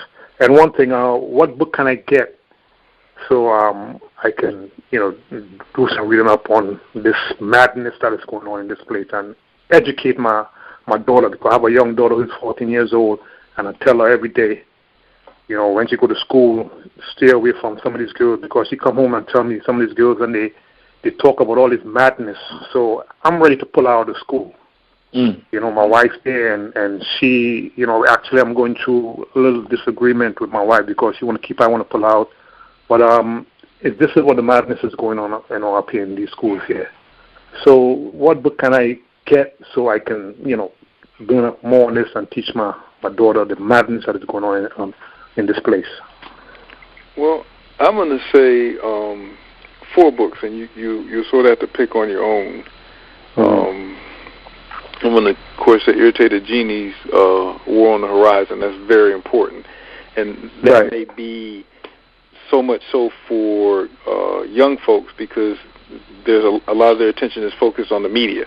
And he really tears into their participation is an understatement, but their participation in it and their use of and their control of the images and the ideas that are being put out in this society that promote that, the people who are behind this. Of course, I will also recommend My Homosexuality and the Feminization of African Males for particularly in terms of what's going on with young folks, Urugu's eunuchs. But I tell people, folks are excited about the Homosexuality, Feminization, and African Males book, but if they're able, they need to read the sex imperative first. Because homosexuality and feminization of African males developed out of a chapter that was in the sex imperative, and it just got too big to be included in that book. But the sex imperative gives you a general idea about the sexual insanity in European society, period, of which homosexuality is one manifestation of that. Okay. So I'd say pick from those four, or all four of them. Okay. Everything works together. Right, and Heritage Genie, you're doing a good job. And I do have the Heritage Genie tapes, so I have that, and it's powerful. So keep on doing the good work, my brother. Thank you. You do have the Feminism, Lesbianism, and the Making of a Black Widow, right? Yes, I do have that, yeah. Fantastic. Yes. Okay. All right. You keep up the great work, my brother. Yeah, absolutely. Yeah. Okay, peace, my brother. Hotel. Hotel. It's a statement when people are concerned about their children. You know, that's supposed to be what we do. That's what we're supposed to be about, concerned about our children. That's really what this is all supposed to be about. That's what our ancestors were about, their children. So it does me good, even for folks who don't recognize that they're African, and obviously he does, but folks who don't really recognize that they're African, that their children are their first priority. Their fear is for their children, and that's where it needs to be. And I can't even sit here and lie and say that it wasn't disturbing, even though I already know it, so I shouldn't act like I'm like you said, we shouldn't act surprised, but to know that it's picking up on the level that it's picking up in the islands is very disappointing, because that was one of the strongest resistance we had at one point to this madness. And one of the main reasons why is because of tourism. Yeah. When you have economies that are based on tourism for the most part, and the primary tourists are Europeans, well, then you can expect them to demand, take what they want to. I remember being in one of the islands and was talking to a brother there, and he said, "No, we don't deal with this homo stuff." I said, "Well, I see a lot of white folks around here." So and I know what they're doing. He said, "Yeah, I know what they're doing too." I said, "Okay, well, how do you deal with that?" And he said, "In a way, we don't." I said, well, nobody said anything about it. And he said, "No, if you say anything about the tourism, then you will get beat to death. So if you are dependent on their money, then you're dependent on their insanities." And what I saw in Jamaica they do too is that they're using I hate to say that, I don't want to be gender specific, but I'm just going to be honest. They're using black women in education to really, really legitimize it through the educational system. Because the men are just highly resistant. But, well, at least verbally, like you said, directly. They're not resistant in terms of keeping them crackers out of there, but they're resistant if you say it. But they're using the women in the education system to give them high positions and promote that stuff through the school system. And it's really devastating. And that's where they're at everywhere, the school system. It's here. That's where the greatest complaints come from. School system, particularly at the elementary levels. Even I know sisters are responsible there. Wherever that educational system is, wherever our children are at, that's what they're going to do, because they know that you change the generations. You don't worry about the adults. You let them sit there and fuss, and in many cases do nothing. You attack the minds of the children, and once you've done that, that's the end of the discussion, because that's the only truth they're going to ever know. And if black men were doing our jobs, they wouldn't have access to our women to be trying to use them to promote this stuff. Absolutely. All right, let's go to our call. Anonymous call, you live on Warner Horizon. Peace, how you doing? Oh, let me hold on 1 second. I'm coming to you last. We only got one more call. I'm going to hold that. I'm going to let that be our last call, my sister. Anonymous call, you live on Warner Horizon. Calling from an anonymous number. Going once, going twice. All right, they're just listening. All right, this is going to be our last call. Detroit, How's everybody doing? Hotel. Beautiful Hodier, sister. Beautiful Hodier. Unfortunately, I missed a large portion of the program today in the middle, so I'm not sure what all was said. But I do just want to thank Baba Baruti and Brother Genie for all the work that you do. It's definitely needed. I was actually sitting here kind of just glancing through a Yoruba booklet that I just happened to be reading, this online book, and it just so happened that where I just happened to look at, they're talking about transvestites. So it's like it's gotten everywhere. Like this, I'm just in here trying to study some African spirituality, and it just popped out at me here. So it's like everywhere you go, you're being inundated by this, and it's really getting old. So I do just want to thank both of you for all of your hard work. We definitely appreciate it. Thank you. And appreciations from sisters, especially sisters who are warriors, is appreciated, because they're the ones who would know better than any other of our sisters whether we're doing what we're supposed to be doing or not. You sure are, and it's definitely refreshing to see. We need more. Thank you. Madasi. Bibi Fahodiye. Bibi Fahodiye. And let me, in close, we about to close up the show now, Baba, but I got to keep it real. And I know I'm going to take a shot for this, and I'm willing to take it. I know I'm not always right. I make a lot of mistakes, and I definitely fall short of the glory of Amen, so, I'm going to take this. But I really got to ask you this question. I'm just going to be 100% honest. Mm-hmm. The fags have got so deep into our movement that when I hear, and this is really crazy, when I first heard the terms African spirituality, is with Baba Ashra Kwesi, the master teacher. Mm-hmm. So it was revolutionary. Like when you said spirituality, that was like Nat Turner to me. It was like when I heard the word, mm-hmm. I'm thinking, oh, this is a serious warrior. This is a sister who I got to stand up correct. It was like Locks used to be. Mm-hmm. When I hear the word African spirituality now, I ain't trying to be funny, or Yoruba priestess or a Khan.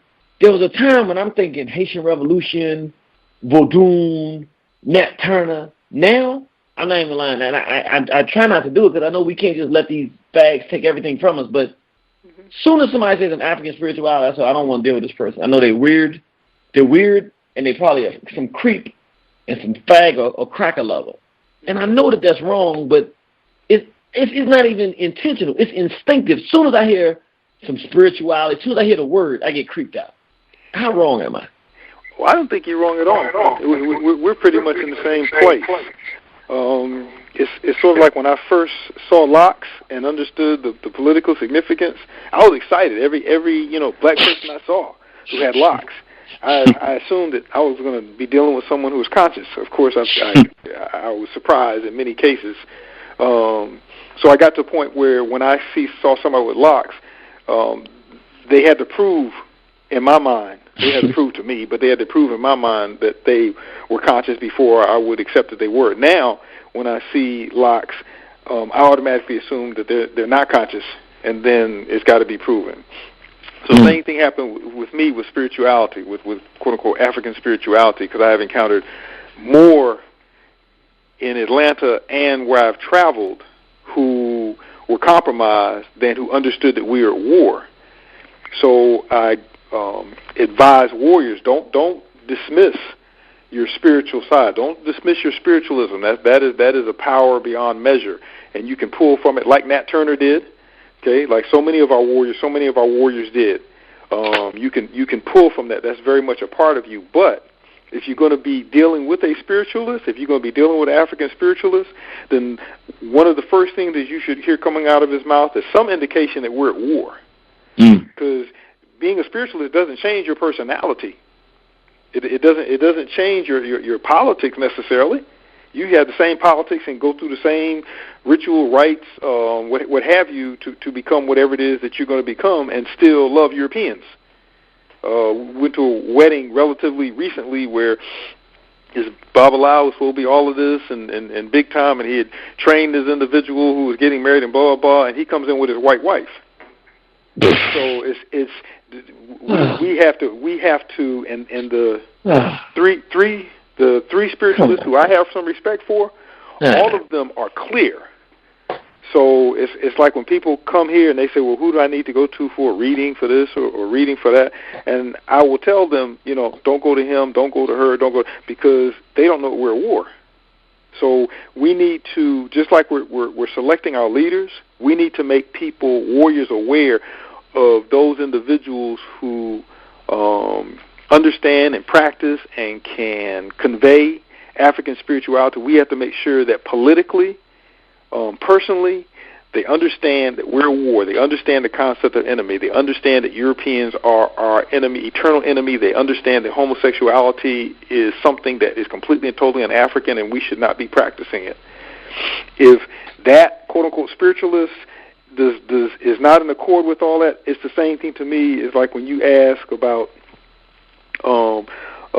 whether a revolutionary is in line with all these things, and if they aren't, are they really a revolutionary? So to me, if they're not in line and do not understand that we're at war, that means that they don't understand that they're African. They don't understand, and that by default, they're not a spiritualist. As far as I'm concerned, I would never go to them to seek advice.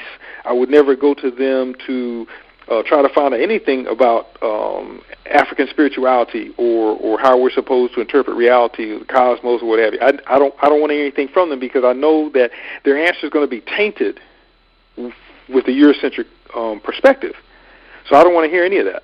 So I don't go to them. So even though that is ours, African spirituality is African. We live in a very corrupted world, and because someone is a spiritualist does not mean in any way, shape, form, or fashion that their personality or their politics has changed. We need to be fully aware of that, and to seek out those for guidance who are clear that we are at war, and sadly they are far and few in between. All right. Well, Baba, we got a few minutes left. Is there anything that you would like to close this outstanding? I mean, when I say outstanding, this was an outstanding program. It's always outstanding when you come here, but man, this was outstanding. Well, I wanted to say three quick things. Number one, I was really glad to hear the appreciation of you by members of the community, of the family, because that tells me that what I was telling you was correct in terms of the role that you need to play in this movement. And of course, I'd ask you to give that even more serious thought. Secondly,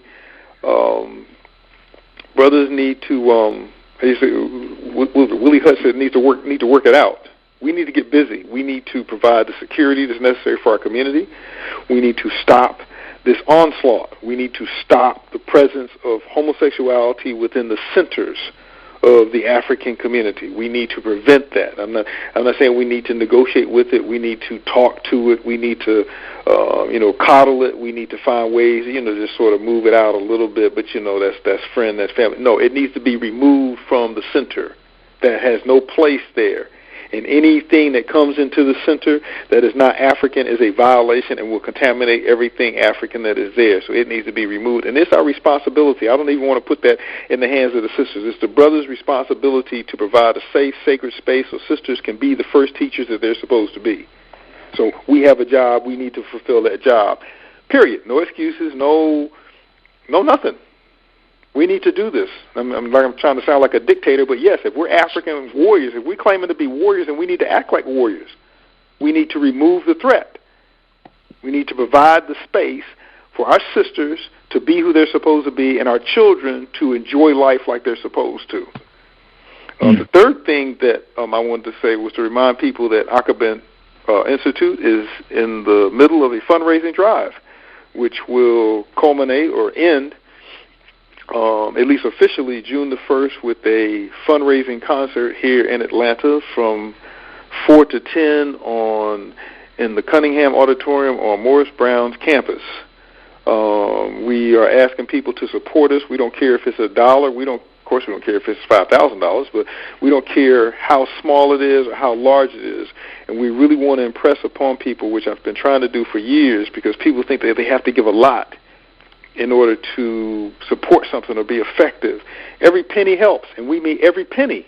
Every penny helps, and we need to keep this institution alive. We've been doing this for 14 years, And we would like to see ourselves doing this for an additional 40 years, but we need the support of the community to continue this process. So that's the purpose of this fundraising job, not because I need a new car or I need a new outfit, but because we need to be better prepared to educate our children and not have to worry or deal with issues that take us away from that education.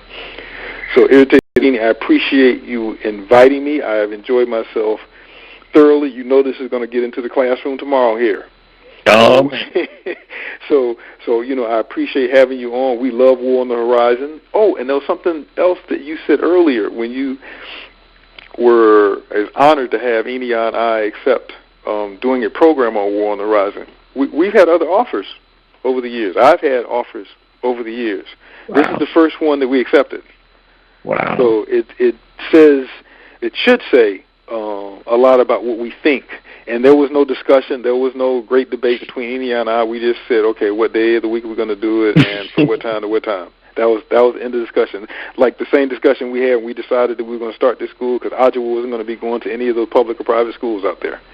Mm. So we do appreciate you, and I appreciate you having me on, and I appreciate being in the presence of a beautiful community. And let me just say, in closing, could you tell people exactly how they can contribute to you so they can contribute to the fundraiser exactly one more time, how they can send you that money? Okay, you can, and I'm going to be posting something on my page when I get off. If you go on my Facebook page, you'll see what is your Facebook page? Mwalimu Baruti, or you can go to Baba and Mwalimu Baruti. Either one of those are my Facebook pages. Could you spell Mwalimu for people? Sure, absolutely. MWALIMU space BARUTI. That's MWALIMU space BARUTI. And in fact, the email address is the same. Feel free to email me. It's mwalimubaruti, no space, @yahoo.com. And I'm going to put up an announcement to give some details, and there are different levels of giving, and we're giving out gifts, if you will, depending upon what people are able to donate. Also, you can just donate straight funds to PayPal, and the email address for that would be Yabaruti, which is YAABARUTI @yahoo.com. That's if you're going to do the PayPal route.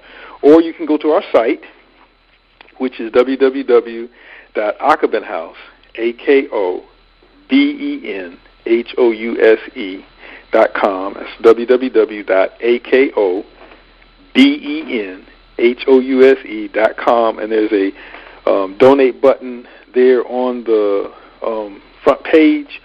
And of course, you feel welcome to donate by or to contribute by purchasing any of the books there or any of the DVDs. Whatever way you can get it to us, we'd appreciate it. But the PayPal seems to be the most popular route at the moment. And of course, we invite everyone to come to the concert on June the 1st. It's $10 for adults. 12 and under are free.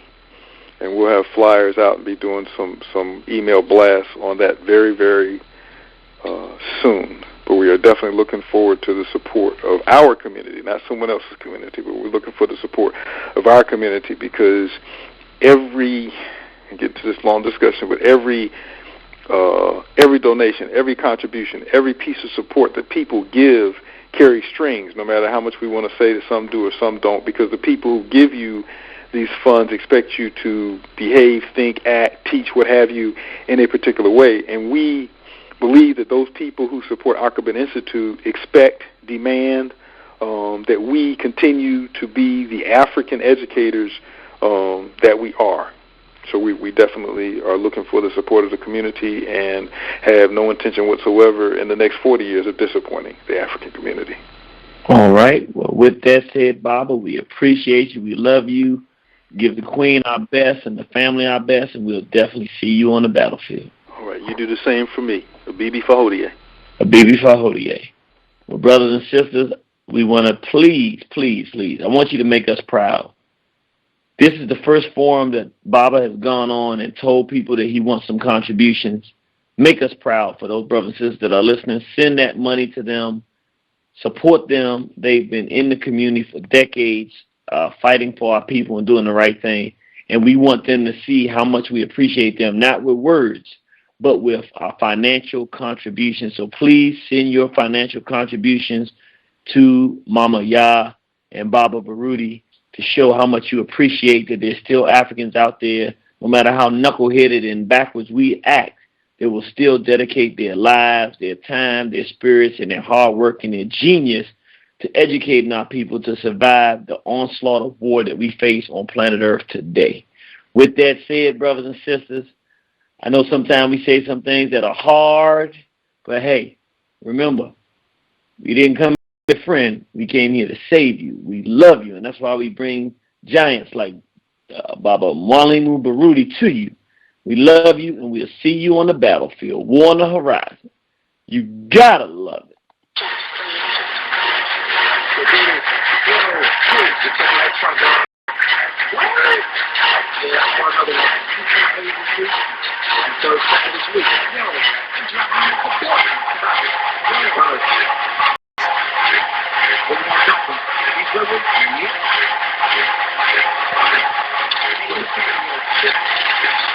Yeah, peace to the gods. I got a cracker in the trunk of my car. Told me dump the body.